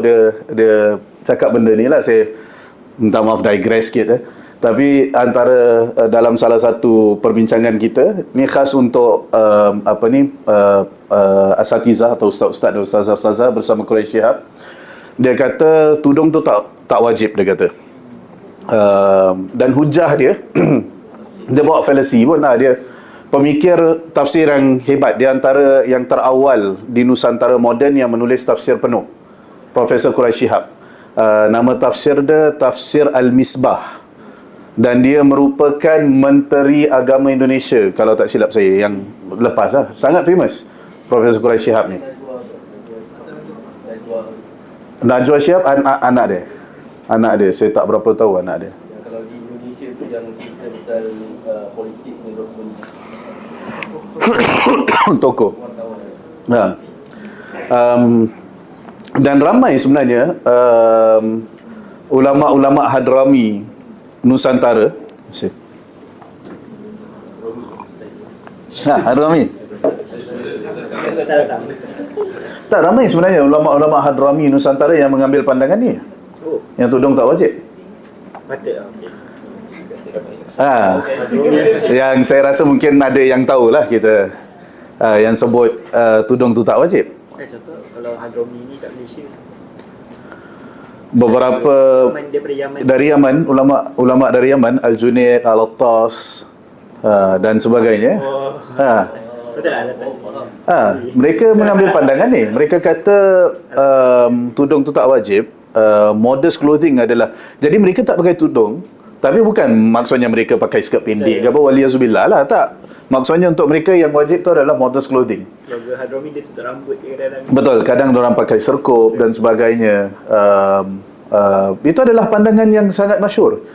Quraish Shihab datang dengan pandangan sama. Jadi dia mempersoalkan, masa jumpa tu dia mempersoalkan, dia kata, kalaulah kamu kata tudung tu wajib, dia kata Hamka kan, seorang mufassir yang sangat hebat di Nusantara, dia kata isteri Hamka, Zaujah Hamka tak pakai tudung. Saya tak tahu betul ke tak lah, saya pun tak pernah nampak. Tapi ni dia lah, kalau betul apa dia cakap, dia kata isteri Hamka tak pakai tudung. Lalu dia datangkan fallacy. Yalah, bagi mereka yang tak biasa dengan fallacies, tak biasa dengan perbincangan falsafah, pemikiran dan sebagainya, akan terkagum. Masya Allah, betul apa dia cakap kan. Dia bawa kita fallacy, dia perangkap kita dalam 3 option. Dia kata, kenapa isteri Hamka atau Zaujah Hamka tak pakai tudung? Satu, adakah Hamka tak tahu tudung tu wajib? Maksudnya Hamka jahil. Mereka kata takkanlah Hamka jahil kan, seorang mufassir yang hebat yang telah menggegarkan Nusantara dan sebagainya, takkan dia jahil, tak tahu hukum yang mudah gitu. Dia kata jadi option pertama, pemilihan pertama terbatal secara tersendiri kan. Dia kata yang kedua mungkin Hamka takut bini, dia kata. Hamka tahu wajib tapi dia tak berani nak cakap dengan bini dia. Dia kata takkanlah Hamka yang pergi berdebat dengan orang-orang yang sesat dan sebagainya, yang menulis buku, takkanlah dia takut bini. Nampak tak sesuai dengan personality dia. Jadi dia kata pemilihan kedua pun terbatal dengan sendirinya. Jadi dia kata kita hanya tinggal dengan pemilihan ketiga. Pemilihan ketiga adalah maksudnya bagi Hamka tudung tu tak wajib. Sebab tu dia tidak pernah memaksa isterinya untuk pakai tudung. Nampak gempak kan? Nampak macam betul lah.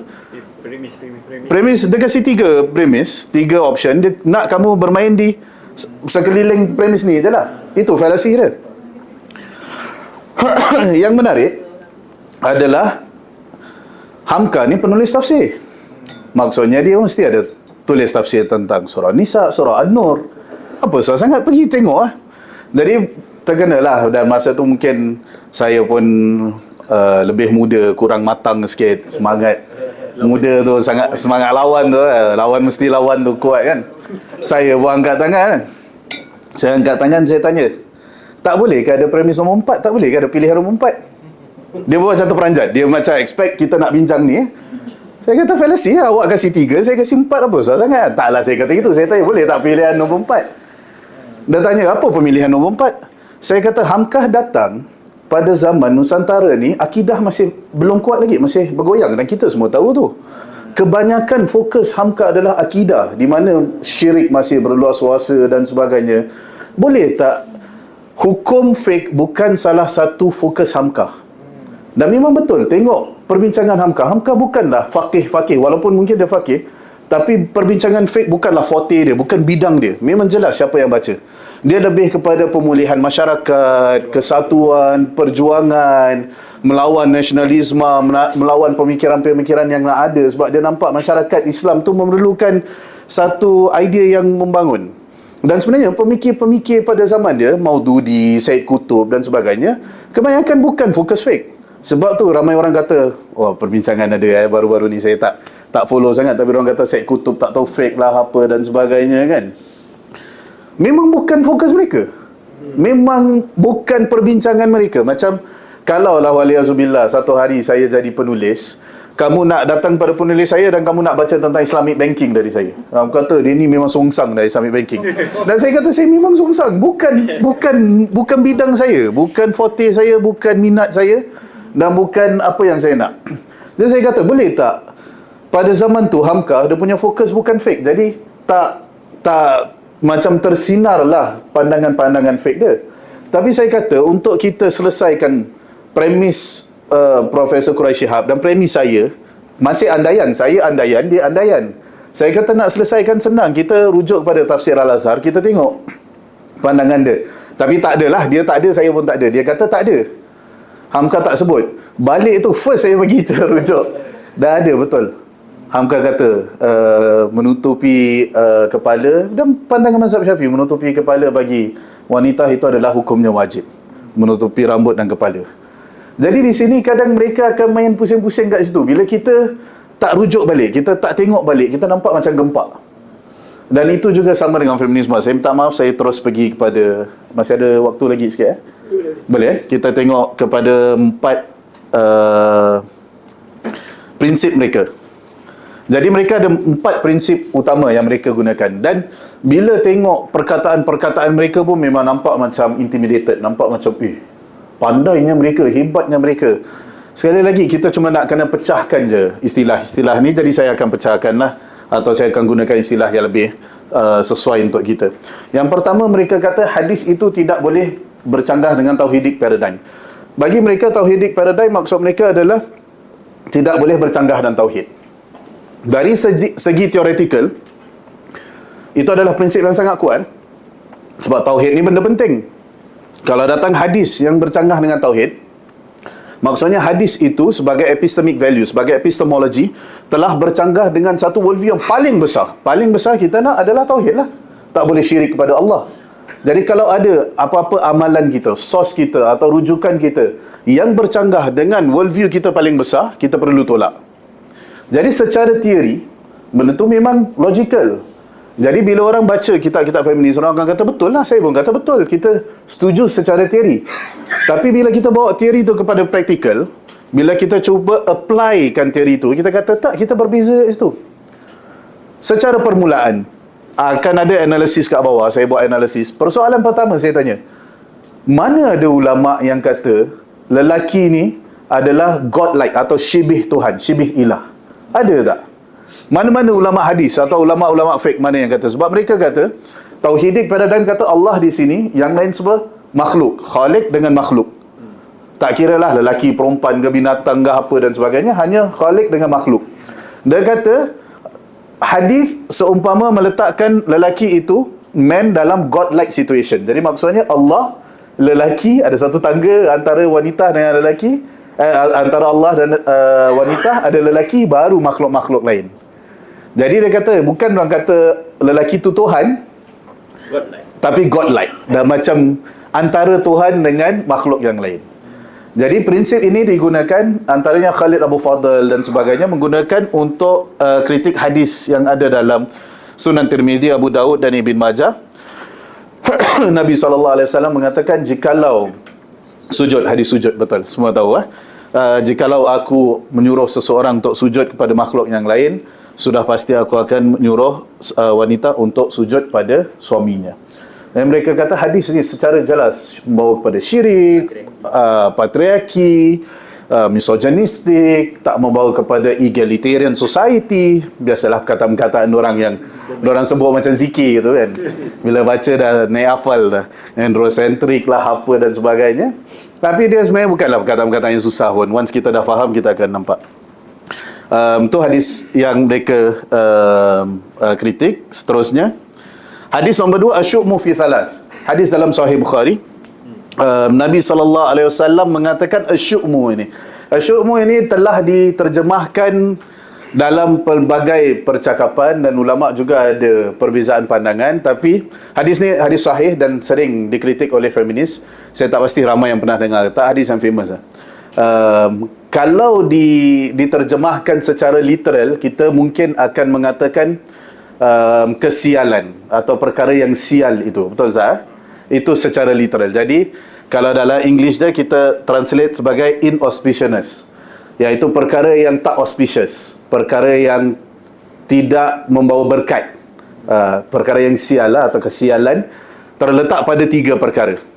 Terletak pada wanita, terletak pada rumah dan terletak pada kuda. Dan mereka kata sekali lagi, syirik lah, bawa kepada syirik. Secara umum bila kita baca, kita pun macam, apa ni Ustaz? Hadis Bukhari ni Ustaz? Saya pun kalau ni kat masjid saya dah kena pukul lah, pakcik-pakcik je. Pakcik-pakcik mungkin tak, makcik-makcik akan pukul saya. Ya, apa ni Ustaz cakap? Tapi maksud saya, ada ilmu yang lebih luas dari apa yang kita nampak dari surface value. Pergilah baca dulu hadis ni dalam bab mana, macam mana ulama faham, ulama syarah. Takkanlah ulama kita tak pernah terfikir hadis ni macam pening, macam bermasalah. Kalau ulama lelaki, kalau lah kita tuduh semua ulama lelaki ni bodoh, tak pernah fikir kan, anti perempuan, takkan ulama perempuan tak pernah terfikir? Bukan kurang ulama perempuan kita. Takkan semua ulama perempuan kita ni tunduk akur je pada ulama kita, ulama lelaki kita. Kalau kita fikir gitu, maksudnya kita ada pandangan masalah, worldview yang bermasalah terhadap tradisi budaya kita. Kita tak kenal lagi ulama kita siapa. Ulama kita punyalah hebat, terutama sekali dalam bidang hadis. Ada tabi'i kritik sahabat, kata sahabat tak riwayatkan hadis yang betul. Tabi'i tau, dia tak jumpa Nabi, sahabat jumpa Nabi.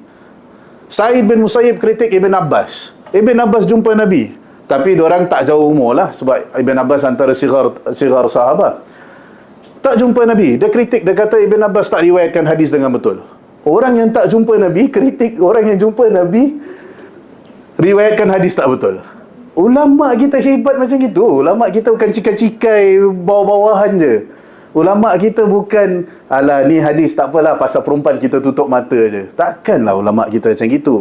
Dia datang dari sudut pandangan. Kenapa saya kongsi tadi, kenapa Fatimah Aminah Wadud kutuk Nabi Ibrahim, Fatimah Marnisi kutuk Abu Hurairah, kutuk Abu Bakrah, kenapa Rifat Hasan kutuk Imam Syafi'i? Sebab mereka datang dari pandangan dunia yang kita ni zaman moden adalah lebih hebat dari zaman silam. Progresnya. Memang ni progressive movement dan progressive thinking yang selalu fikir kita ni lebih hebat. Kita dengan teknologi yang kita ada, dengan information yang kita ada, kita dah menjangkau ilmu yang dulu mereka tak. Jadi dari sudut tu kita tidak akan menghormati pandangan-pandangan ulama lain. Saya minta maaf, mungkin kita tak ada masa nak bincang semua hadis.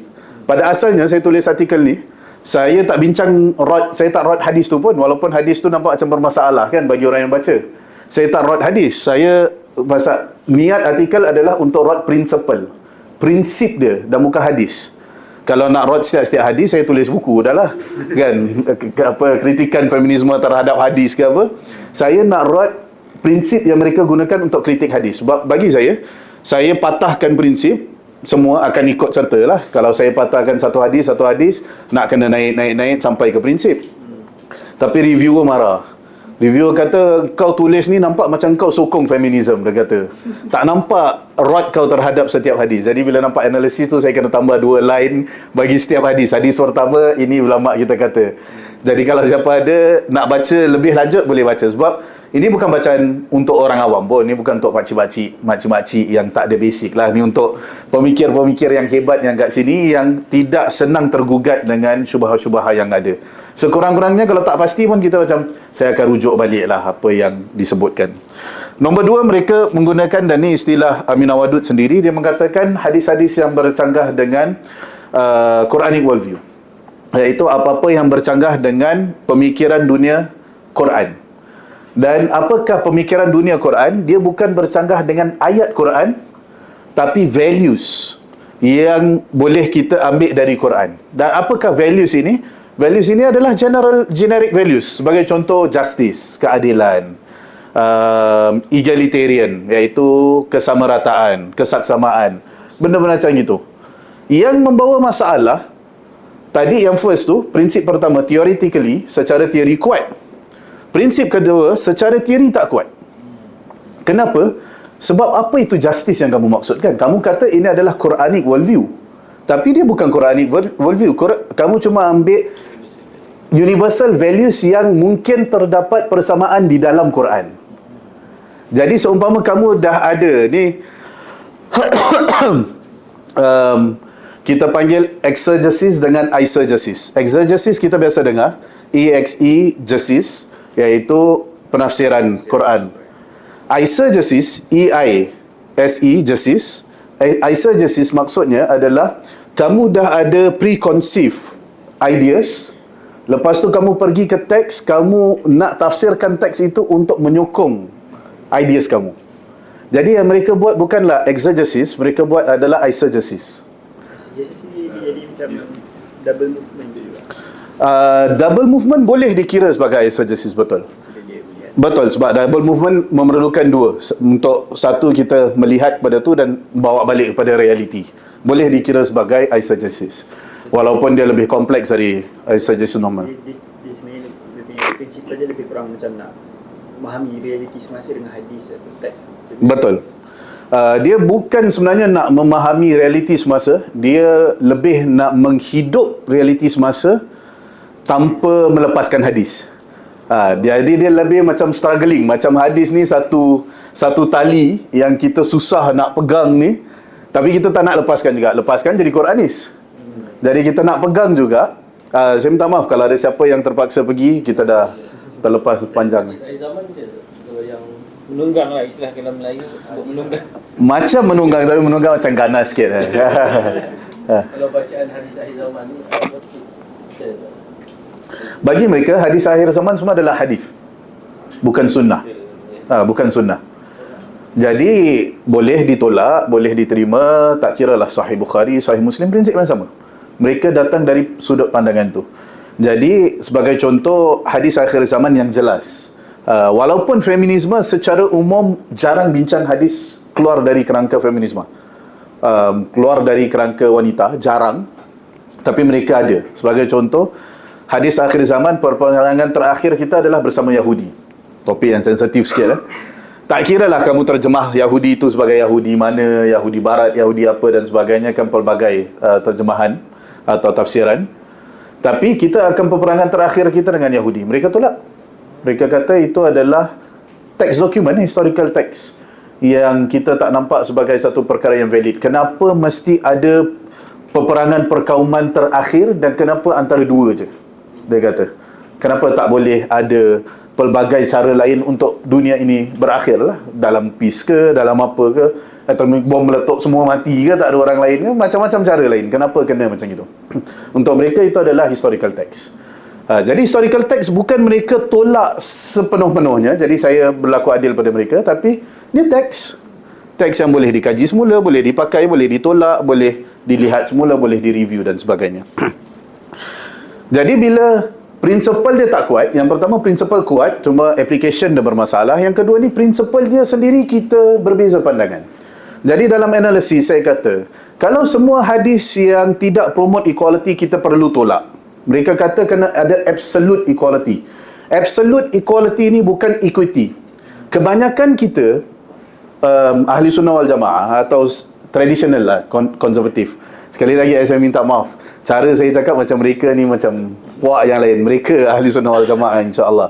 Cuma bahaya pemikir mereka yang utama ni bahaya. Dan dia bukan sekadar isu tudung, bukan isu LGBT besar, tapi bahaya dia adalah isu pemikiran. Mereka datang dari viewpoint yang berbeza. Jadi sebab tu kita tak boleh akan bersetuju dengan mereka. Melainkan kita kembali rujuk balik. Kita kata sekarang settlekan dulu isu sunnah dan hadis. Kamu tak nak settlekan isu sunnah dan hadis, kita nak bincang apa dah? Untuk mereka, apa yang kamu akan bawa tu semua hadis je. Jadi dia bukan, isu tudung ni semua bukan saya memperkecilkan, besar. Tapi maksud saya isu epistemologi dan metodologi yang berbeza tu yang kita kena bincang dan mereka kembali. Sebagai contoh, bila kita bincang tentang equality dan equity, ahli sunnah kebiasaan kita akan bincang tentang equity. Kita bukan maksudkan equality. Equity ni maksudnya kita memberi setiap orang Hak, bukan hak yang sama, tapi hak yang dia memerlukan, yang seumpama akhirnya datang kepada dasar atau kadar yang sama, tapi bukan hak yang sama. Minta maaf kalau memeningkan sikit. Contoh, kamu ada satu anak di darjah 1, satu anak di menengah 1, satu anak baru masuk universiti. Kamu kata, saya feminis Muslim yang tegar, saya betul-betul percaya kepada equality. Okey, anak darjah 1 kasih RM2, anak secondary atau menengah kasih RM2, anak universiti kasih RM2. Itu absolute equality. Masuk akal? Tak masuk akal. Yang kita bincangkan adalah equity. Kamu kasih darjah 1 RM2, darjah 1 masih dah tak cukup tu zaman kita RM5 lah. RM5 10. Oi, darjah 1 dah 10. Ini dahsyat ni, T20 ni lain lain baca. Kan, jadi kita RM5 lah kita ambil, jangan ambil RM10 tinggi sangat. RM5, RM10 mungkin RM15 atau RM20. Itu equity. Dan bukan absolute equality. Mereka kata Quran mengajar absolute equality. Tak boleh ada perbezaan. Jadi setiap hadis yang mendatangkan perbezaan antara lelaki dan wanita, bagi mereka bercanggah dengan Quran. Yang theoretically bermasalah dengan kita, bukan application je, theoretically bermasalah. Jadi bila dalam analisis saya bincang, apa sebenarnya Quranic worldview atau Quranic principles yang kamu bincangkan? Adakah absolute equality itu satu Quranic principle? Sebelum masuk application, saya kata principle tu sendiri, prinsip tu sendiri, adakah dia satu Quranic principle? Sebab sebagai contoh, hadis, dan semua orang tahulah hadis ummahat, Nabi kasih ibu 3 level lebih pada ayah. Kesian ayah-ayah, tak ada. Tapi kita semua faham kenapa. Tak faham pun kena cakap faham. Kan? Kalau kita pakai absolute equality, kita daifkan hadis tu sekali. Sebab tak ada absolute equality kat situ. Itu adalah penindasan terhadap lelaki. Tapi kita semua terima, tak ada masalah. Kita setuju dan sokong. Tak, sebab kita faham dia bukan konsep absolute equality. Dia equity. Dan memang mustahil ayah tu sama ranking dengan ibu. Mustahil. Tak tahu dalam dunia apa pun tak akan boleh jadi. Ayah anak sakit, ayah masih boleh tidur. Action ke bangun sekejap lah. Tengok sakit dah makan ubat dah. Kan? Memang biasa benda tu. Dan hadis kita sebenarnya berbincang tentang realiti kehidupan. Dia bukan sekadar teks yang idealistik je. Dia bukan satu dunia yang ideal, yang utopia, yang kita tak boleh hidup. Tapi dia menceritakan tentang kehidupan. Dan kalau kita ambil sebagai contoh hadis asyu'mu fi thalath, kebanyakan ulama hadis membincangkan bukan kesialan, tapi maksudnya sifat pesimism, iaitu macam kita terjemah pesimism dalam Melayu. Pesimis tak ada. Atau sifat pesimis tidak semestinya kepercayaan karut, tapi perasaan untuk rasa negatif terhadap dia belum sampai skeptik lagi. Skeptik kita dah mula untuk meragu. Tapi pesimis ni rasa macam semua benda tak kena, semua benda negatif, semua benda macam tak sedap, semua benda ni, kan? Dan hadis tu untuk saya sebenarnya membicarakan tentang realiti kehidupan yang sangat benar. Nabi SAW mengatakan asyu'mu fi thalath. Pesimism ini atau sifat negatif ni ada dalam 3 perkara. Dan bukan hasar, bukan terbentuk dalam 3 perkara je. Tapi 3 perkara ini selalu kamu duduk bersama. Iaitu isteri kamu, rumah kamu dengan kereta kamu. Kita atau kuda, maaf. Kereta pula, kuda atau tunggangan kamu. Kita ambil yang 2 ni lah. Isteri kita tinggalkan dulu, kita bincangkan 2 ni lebih senang. Kereta. Kamu bawa kereta, pergi kat lampu merah, nampak orang sebelah bawa Audi baru. Rasa kereta kita tiba-tiba jadi kerdil. Tiba-tiba radio mula rosak, aircon mula rosak. Sebelum ni okey, tak ada masalah. Nampak orang lain punya kereta lebih baik, pesimism mula untuk masuk dalam. Tiba-tiba kereta, Cala tu dah 10 tahun tak pernah perasan pun. Tiba-tiba mula untuk cala. Rumah pun sama. Kamu pergi rumah orang lebih besar, ada berlaku. Rumah benda sama, sebab kamu hari-hari bersama dengan mereka, selalu dengan mereka. Kamu pergi rumah orang, tengok cantiknya rumah ni kan, padahal rumah kamu dah cantik lah. Balik tiba-tiba tengok, adalah crack-crack kat sini tak pernah nampak. Tu bawah kuning-kuning, padahal dari masuk pun dah ada.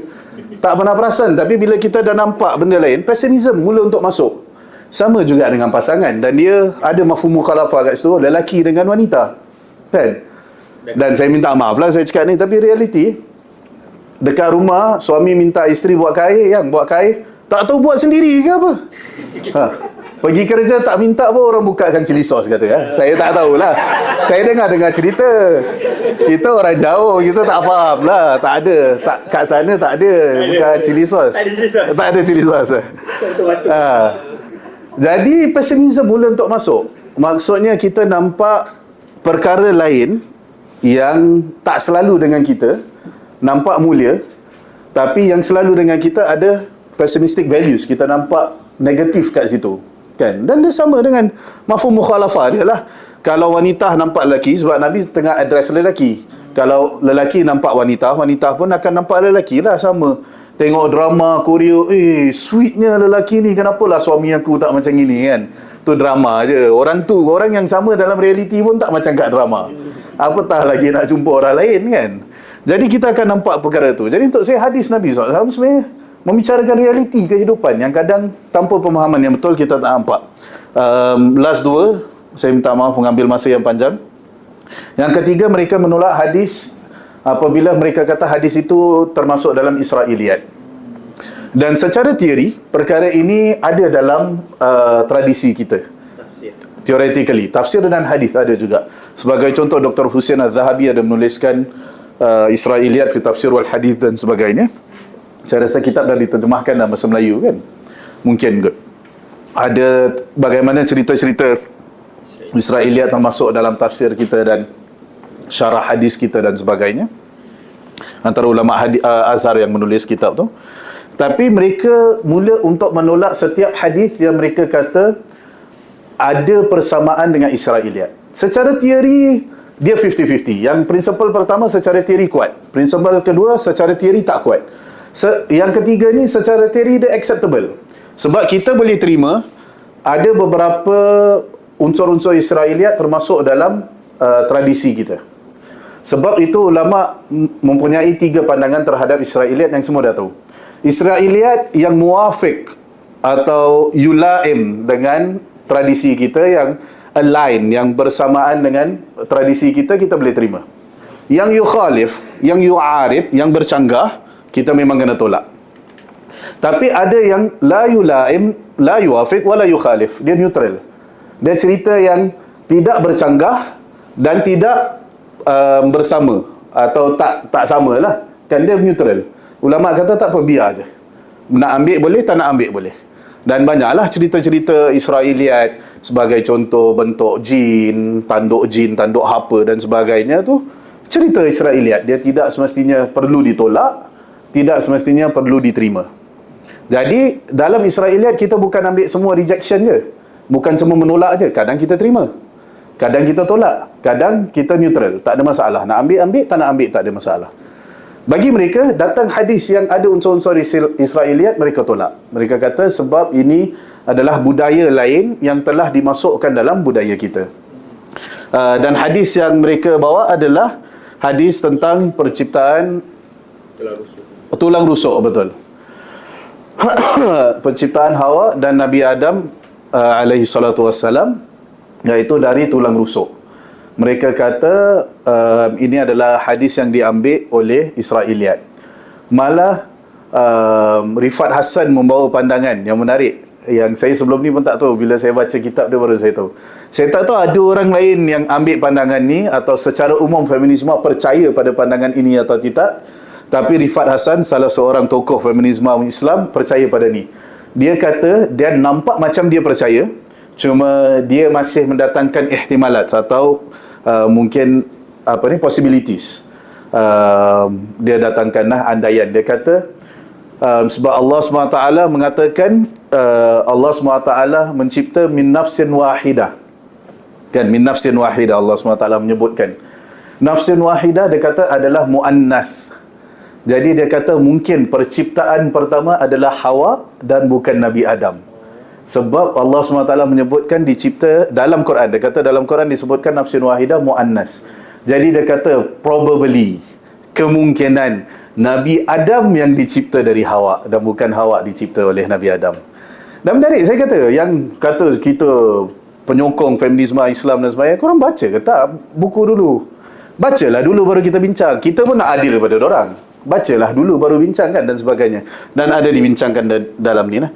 Yang keempat, mereka kata kita menolak setiap hadis yang ada diskriminasi gender, atau hadis yang misoginistik, atau hadis yang nampak berbau anti wanita. Setiap hadis kita akan tolak.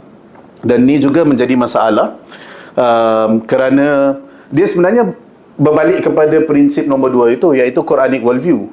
Sebab kalau kita kata pandangan dunia kita adalah Quran, mana ada Quran promote hadis yang menindas wanita atau menolak wanita. Dia sebenarnya prinsip yang sama je. Cuma kenapa saya asingkan kepada prinsip yang berbeza? Kerana dalam penulisan feminisme kita akan lihat banyak hadis yang mereka tolak secara langsung dengan mengatakan hadis ini misoginistik tanpa menyebutkan dia bercanggah dengan ayat Quran yang mana.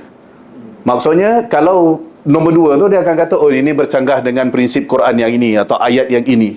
Tapi ada beberapa hadis yang mereka hanya sekadar sepintas lalu je menolak dan mengatakan hadis ni anti wanita, tanpa memberi sebab dari sudut mana dia bercanggah atau apa. Hanya dengan membaca teks je dia kata hadis ni bercanggah atau merendahkan status wanita, maka kita perlu tolak. So dia dua atas tu dia ada framework dia dalam menolak sesuatu hadis lah. Yang nombor 2 itu adalah framework Quran. Dia kata Quranic worldview. Yang last ni dia framework dia tak terlalu, tak ada framework lah Islam menolak. Framework dia adalah setiap hadis yang menindas wanita, itu dia. Terus tolak. Itu terus tolak. Jadi atas dasar tu saya kecilkan kepada prinsip sendiri, walaupun dia boleh termasuk dalam prinsip nombor 2 yang di atas tadi. Jadi antara hadisnya, hadis seorang wanita, seorang atau seekor anjing dan seekor keldai mengganggu atau yaqta' salah apabila jalan di antara seorang yang sedang solat dan sutrahnya, maka dia menyebabkan kepada qat'us salah. Nabi tak sebut batal, Nabi sebut kepada qat'us salah. Jadi sebenarnya ulama berbeza pandangan antara batal dengan atau terputus solat. Itu maksudnya solat masih sah tapi pahala tak lengkap. Boleh bacalah syarahnya, dan bukan di sini tempat syarahnya, tapi maksudnya itu. Jadi orang kata di sini hadis ini menyamakan antara wanita, anjing dan keldai. Dia kata satu taraf. Malah mereka menggunakan riwayat dari Sayyidatina Aisyah yang menolak hadis ni atau menyebutkan hadis ini tidak disebutkan atau tidak diriwayatkan secara tepat oleh Abu Hurairah. Dan kebanyakan feminisme atau pemikir feminisme, mereka bermula dari titik tu. Mereka kata kita mengkritik teks sebab Aisyah radhiyallahu anha, Sayyidatina Aisyah radhiyallahu anha dahulu banyak kritik teks dan banyak kritik Abu Hurairah. Jadi mereka kata kita sebenarnya meneruskan legasi Sayyidatina Aisyah radhiyallahu anha. Sebenarnya sangat jauh berbeza, sangat jauh berbeza. Sehingga kan hadis-hadis yang Sayyidatina Aisyah, dan ini memerlukan kajian yang separate, tapi bila kita lihat Sayyidatina Aisyah memang seorang faqih yang sangat hebat, ialah isteri Nabi SAW, dan banyak meriwayatkan hadis juga, dan banyak juga mengkritik hadis. Jadi dalam kategori kritik hadis, sebenarnya bukan semua kritikan hadis Aisyah terhadap sahabat lain kita terima pakai. Maksudnya kritikan Aisyah juga ulama telah bahagikan kepada 2. Sebahagian yang memang kita bersetuju dengan Aisyah dan kritikan Aisyah itu tepat. Sebahagian kita nampak mungkin kritikan Aisyah itu bukan yang paling tepat. Tanpa menafikan ini bukan usaha merendahkan status Aisyah radhiyallahu anha dan sebagainya. Kita tak adalah nak sampai status tu pun. Tapi saya kata pandangan ulama. Kerana apa? Sebab ada beberapa kritikan Sayyidatina Aisyah terhadap Abu Hurairah sebagai contoh. Abu Hurairah bukan bersendirian dalam hadis tu. Kita nampak Ibn Umar ada, Ibn Abbas ada meriwayatkan. Jadi walaupun kritikan Aisyah terhadap Abu Hurairah, dia kata Abu Hurairah ni silap, mungkin Abu Hurairah silap dengar, tak faham dengar. Tapi ada sahabat-sahabat lain yang meriwayatkan. Takkan semua silap dengar, takkan semua salah dan sebagainya, kan? Jadi maksudnya kalau di sini kita akan lihat, oh ada sahabat-sahabat lain sebagai penyokong bagi Abu Hurairah, dan dia bukan one on one lah, bukan kritikan one on one dan sebagainya. Antaranya hadis ni, dan hadis yang dikatakan Nabi SAW menyamakan wanita dengan syaitan. Dan hadis ni pun sebenarnya hadis yang sangat menceritakan tentang realiti, tapi tak penting lah, nanti boleh baca. Bukan tak penting, tapi maksudnya nanti boleh baca. Kalau kita boleh last ni sebelum saya ingin mendengar pandangan kalau ada masa. Critical reassessment yang pertama, paragraf ni membincangkan bagaimana saya melihat pemikir-pemikir feminis yang utama, sumber mereka adalah sumber bukan konservatif atau bukan sumber ulama biasa kita. Jadi bila mereka nak membincangkan tentang ta'rif, definasi, mereka nak membincangkan tentang syarah hadis, mereka tak rujuk kepada kitab ulum hadis, mereka tak rujuk kepada kitab ulum Quran, mereka rujuk kepada kitab Golzaiher sebagai contoh syad, mereka rujuk kepada ulama-ulama barat atau ulama-ulama orientalis. Yang di sini dah nampak perbezaan utama lah. Kalau tak setuju dengan ulama kita, rujuk kitab mereka dan bagi tahulah mana kamu tak setuju, mana kekurangan apa ni. Tapi mereka merujuk kepada kitab-kitab orientalis dan kitab-kitab barat. Sebagai contoh, Rifat Hassan bila dia nak bincangkan the true definition of a true mu'min, apa itu mukmin sejati, kan, nak dapat definisi mukmin sejati, bayangkanlah ustaz-ustaz tulis kitab definisi mukmin sejati. Lepas tu ambil dari mana? Ambil dari Fred Canwell punya definition. Fred Canwell ni Reverend orang Kristian. Ambil definisi true mukmin dari Reverend orang Kristian. Tak ada ulama Islam ke yang pernah sebut tentang true mukmin tu? Saya bukan nak cakap tentang perbandingan agama. Saya nak cakap siapa orang Islam yang sebenar. Apa susah sangat? Kalau tak nak pun buatlah definisi sendiri, saya boleh terima. Tapi ni definisi true mukmin kena ambil dari orang lain. Yang mendatangkan masalah, maksudnya mereka sendiri tidak familiar dengan turas kita. Maksudnya mereka kurang keupayaan untuk interaksi dengan turas kita. Bukan mereka tak boleh baca bahasa Arab, mereka boleh. Sebahagian yang tak boleh lah, tapi sebahagian boleh. Macam contoh ada satu pemikir barat, dia sebenarnya Bosnian, kahwin dengan orang Indonesia, sekarang mengajar di Australia. Dia bagi saya adalah seorang pemikir yang sangat bahaya dalam sudut hadis dan usul fiqh.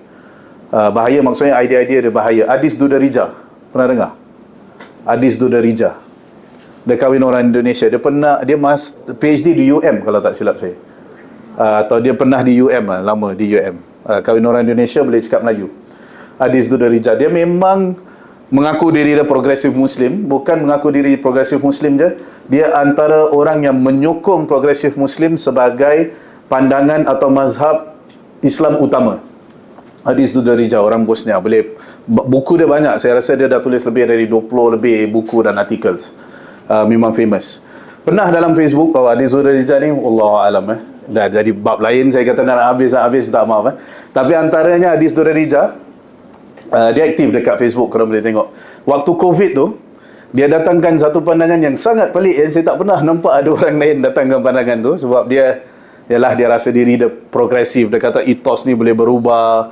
Dalam Islam, dia kata Islam itu suci dan murni sebab prinsip kita adalah prinsip yang adaptable, yang boleh berubah dan bukan yang rigid, dia kata.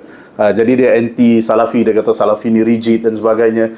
Dia ada tulis satu artikel pasal Bilal Phillips. Dia kata Bilal Phillips ni closer pada ekstrem Islam dan sebagainya. Tak penting, tapi waktu COVID tu, dia tulis kat Facebook, dia minta ulama-ulama Islam dan mufti-mufti Islam untuk, dan jangan terperanjat, saya cakap ni, saya pun masih susah nak faham idea dia, tapi dia kata untuk suspend bulan Ramadan. Dia kata Ramadan yang akan datang ni, waktu COVID, kita suspend, kita jangan Ramadan sekarang, kita berhentikan seketika, bila dah habis COVID, baru kita buat Ramadan. Sampai sekarang saya masih tengah fikir, macam mana kamu nak suspend time? Kamu nak berhentikan masa, bulan tu kamu nak. Kalau kamu kata kita rukhsah, tak payah puasa Ramadan ke apa, masih boleh bincang. Ni dia nak suspend Ramadan, dia nak transfer pergi tempat lain. Dia fikir ni macam cuti sekolah. Time COVID kita cutikan, lepas tu kita gantikan pada waktu lain. Dia kata kenapa? Sebab personal stress. Lepas tu orang tanya, dekat Facebook dia ada, orang tanya apa personal stress. Dia kata sebab bila time COVID ni, kan lockdown kan, MCO dan sebagainya, dia kena duduk rumah. Masa tu saya rasa mungkin dia dekat Australia, saya tak pasti.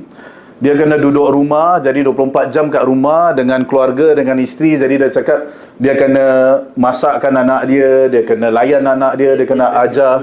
Jadi dia cakap ada added stress yang tak pernah ada. Sambil tu dia kena baca, dia kena buat research dan sebagainya. Maksudnya kena jaga anak dia punya. Ada satu perempuan sebenarnya komen, dia cakap itu kerja harian saya, apa yang sangat dia kata. Tak COVID sama. Jadi Allah alam. Tapi contoh, kenapa saya cakap ni Adi Zuridija? Adi Zuridija pun antara proponen feminisme juga, tapi dia lebih kepada progresif lah. Jadi dia akan masuk kepada modernisme dan liberalisme dan juga feminisme.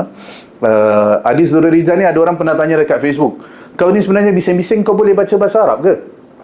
Dia kata kalau ada dictionary kat sebelah aku boleh faham 80% kitab Arab. Saya kata kalau kamu nak baca kitab Arab perlu dictionary, jangan nak bincang lebih kan. Untuk orang yang faham kitab Turan ni, kita macam ya ke engkau ni kan, macam saya kata saya nak write feminisme, tapi saya tak boleh faham bahasa Inggeris, BI saya kurang, saya nak baca buku Aminah Wadud kena ada dictionary kat sebelah. Kalau saya cakap kat gitu, mesti feminisme semua akan ketawakan saya. Kata apa lah ni, English pun tak tahu. Alhamdulillah lah, rezeki saya memang training kat Singapura, jadi English saya tu okey sikit. Tak adalah hebat, tapi okey lah, boleh tulis kan. Tapi macam itu, mereka kebanyakan interaksi mereka dan turas adalah sangat kurang. Jadi sumber mereka terpaksa nak tulis, sumber mereka adalah sumber bukan Islam. Yang kedua yang menarik, kebanyakan feminisme ada pandangan negatif terhadap hadis. Mereka kata hadis ni anti wanita, kan hadis ni apa ni? Patriarchal, menjatuhkan wanita. Kalau saya boleh tanya bagi siapa yang belum baca lah, agak-agak berapa hadis yang mereka kritik? Berapa hadis yang untuk mereka anti wanita? Agak-agak angka, nombor bawah 10. Kecil. Sebenarnya betul, saya tak percaya. Saya tak percaya. Saya bila awal tu saya fikir kamu nak cakap hadis tu, sebab hadis puluhan ribu. Kan? Kamu nak cakap hadis tu, pasal orang cakap the default stance of our attitude towards hadis is negative. Maksudnya orang nak kata secara default, secara naluri, pandangan kita terhadap hadis adalah negatif. Dan hadis, saya bukan kata sunnah, iaitu distinction mereka lah, bukan distinction kita. Tapi mereka kata kita default stand terhadap hadis adalah negatif sebab hadis ni bawa patriarchal punya stand, misogynistik dan sebagainya. Jadi dari situ kita gambarkan mereka akan kritik at least 1000 hadis lah. Okay, tak 1500 lah kurang-kurang kan. Tapi kalau tengok kat sini, Asma Barlas mengatakan cuma ada 6 misogynistic narrations classified as sahih. Maksudnya dalam kitab sahih kita cuma ada 6 je. Dia kata yang bermasalah. Dari kalau dia kata sahih kita, mungkin kita kata lebih kurang 10,000 ada, lebih kurang lah, mungkin lebih. Tapi dia kata 6. Tuksal pula kata semua 6 ni boleh kita masukkan dalam 5 kategori. 5 kategori. Iaitu dia ada bincang. Ada seorang profesor di USIM, Dr. Saad Akhir, mungkin ramai yang kenal.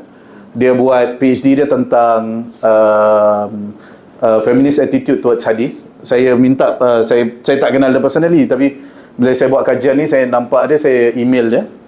Dan saya minta thesis dia, dan thesis dia sangat bermanfaat. Kalau ada yang nak sambung, boleh sambung perbincangan dengan dia. Dia pula, dalam kajian dia, dia kata dia nampak ada 9 dari acceptable collections. Maksudnya dari daerah qabul. Sebab dalam hadis sihah itu lebih tinggi dari qabul. Kan sahih tu lebih tinggi lah. Qabul tu boleh masuk hasan dan sebagainya. Boleh dhaif yang dinaik tarafkan pada hasan li ghairihi dan sebagainya. Jadi kata kalau nak kata yang boleh dipakai semua, paling banyak pun ada 9. Ni 9 ni dari kita dah skop besarkan lagi dah. Bukan sahih je, termasuk yang lain-lain 9. Paling besar yang ada orang pernah buat iaitu kritikan terhadap hadis-hadis Sahih Bukhari dan Muslim berkenaan dengan wanita, iaitu Dr. Qasim Beg. Dia PhD thesis dari University Jordan. Dia kaji 29 hadis dari Sahih Bukhari dan Muslim yang bercanggah dengan wanita. Tapi 29 ni bukan semua datang dari feminisme. Kebanyakannya datang dari Arab modernis. Arab modernis ni termasuk Nasr Abu Zaid, Jamal Banna, dan nama-nama seperti itulah yang lebih kepada pihak tu, dan bukan macam Aminah Wadud dan seterusnya. Aminah Wadud dan seterusnya adalah ni. Jadi kalau tengok dalam Sahih Bukhari lebih kurang kita ambil kalau approximate ada 400 hadis tanpa tikrar, 4,000 hadis tanpa repetition. Kalau kita kata ambillah 29 pun, kan kita akan kata dia kurang dari 1% je. Dari yang korang gempar-gempur, kecoh, apa bermasalah apa, kurang dari 1% je yang korang kata hadis ni negatif. Kalau betul pun, itu pun tak betul, kita tak setuju. Yang 1% tu kita tak setuju. Tapi yang korang isukan sekarang adalah 100%. Okey, kata jangan ambil semua hadis lah. Kita ambil hadis yang berkaitan dengan wanita saja. Kalau berkaitan dengan wanita, dalam Sahih Bukhari sahaja ada lebih kurang dalam 696 hadis. Itu pun, dan ni kita bincang Sahih Bukhari sahaja, belum masuk yang lain-lain. Ada 696 hadis berkenaan dan wanita. Maksudnya kalau kita ambil estimate yang paling besar, yang tadi korang kata 29 tu pun kurang dari 5%. Ni maksudnya kita dah kasih rahmah dah. Kita cubalah kecilkan skop lah, diskaun kita kasih ni, pun kurang dari 5%. Jadi apa yang nak bising-bising lah? Sebab hadis yang berbicara tentang wanita banyak. Yang korang bincangkan sikit je, hadis ibu belum masuk lagi, hadis anak perempuan belum masuk lagi, hadis pelbagai hadis lain yang kita belum masuk lagi. Yang korang bincangkan ni berapa je, tapi dia membentuk persepsi terhadap hadis. Macam itulah hadis yang ada. Wallahu alam bisawab. Saya rasa itu saja yang menarik lah. Yang lain tak berapa menarik, tambah-tambah je boleh lihat. Tapi adalah kat sini. Jadi kalau boleh ke bawah sikit conclusion dia. Okey, ni paragraf yang nombor 2 yang kat tengah ni. Jadi conclusion saya selepas buat kajian, saya kata apa? Saya kata 4 prinsipal yang orang keluarkan ini adalah yang di mana saya tulis kat situ. They are insufficient to categorically reject well-established narrations. Iaitu prinsip ini adalah tidak kuat secara teori, secara philosophical stand, tidak kuat untuk menolak hadis yang sahih. Sebab apa? Jadi hujah yang saya nak bawa sekarang, kita nak sahihkan hadis, kita ada metodologi. Yang bila saya bincang dengan ustaz kita, dia kata, Ustaz, diorang selalu cakap kita tak ada empirical research. Tapi bila kaji balik, tengok kita punya research lebih empirical, lebih scientific. Memang betul. Ulama hadis kita boleh bagi tahu kenapa orang ini dalam riwayat ini betul, dalam riwayat lain dia salah. Ulama boleh kata perawi ini adalah perawi yang tak boleh diguna pakai. Kalau dari riwayat kita tak guna pakai, kecuali kalau dari riwayat dari ayah dia, atau kecuali kalau dari riwayat dari syekh ni. Lepas tu dia boleh bagi tahu lagi kenapa. Sebab dia duduk dengan syekh ni lama, 20 tahun dia duduk. Jadi semua riwayat dia boleh pakai. Yang bila dia riwayat dari syekh lain tu, dia bila time travel. Jadi bila time travel, dia hafalan tak kuat, dia tak bawa alat penulisan, jadi kita tak pakai. Maksudnya ulama kita detail sampai gitu. Sampai gitu. Untuk tashihkan hadis, untuk sahihkan hadis. Jadi itu kita panggil well-established narrations. Kamu datangkan yang kita sendiri tak pasti. Kita sendiri macam prinsipal tadi kita bincang, syubhah, tak kuat apa, tiba-tiba kata nak tolak. Jadi saya kata 4 ni langsung tak kuat untuk menolak hadis. Tapi saya tak menafikan dia boleh digunakan untuk memahami hadis. Maksudnya mungkin kamu kata hadis tu kita tak tolak, tapi boleh tak kita tafsirkan hadis tu dalam cara yang lebih sesuai kepada telinga wanita. Contoh. Kan? Sebagai contoh lah, ada orang nak buat gitu kan. Maksudnya macam yang pesimism tadi. Sebab kalau dengar kesialan tu dari wanita, coy, sial lah. Macam nak sebut pun kata macam keras kan. Boleh tak kita gunakan prinsip jangan anti wanita dalam mentafsirkan? Saya kata saya tak nafikan itu boleh gunakan prinsip tafsir. Dan prinsip tafsir ada prinsip dah sendirilah. Itu bukan perbincangan. Tapi adakah menggunakan 4 prinsip ni untuk kata hadis tu tak sahih? Maka wallahu alam, mengikut kajian saya rasa dia tidak kuat lah. Wallahu alam bisawab.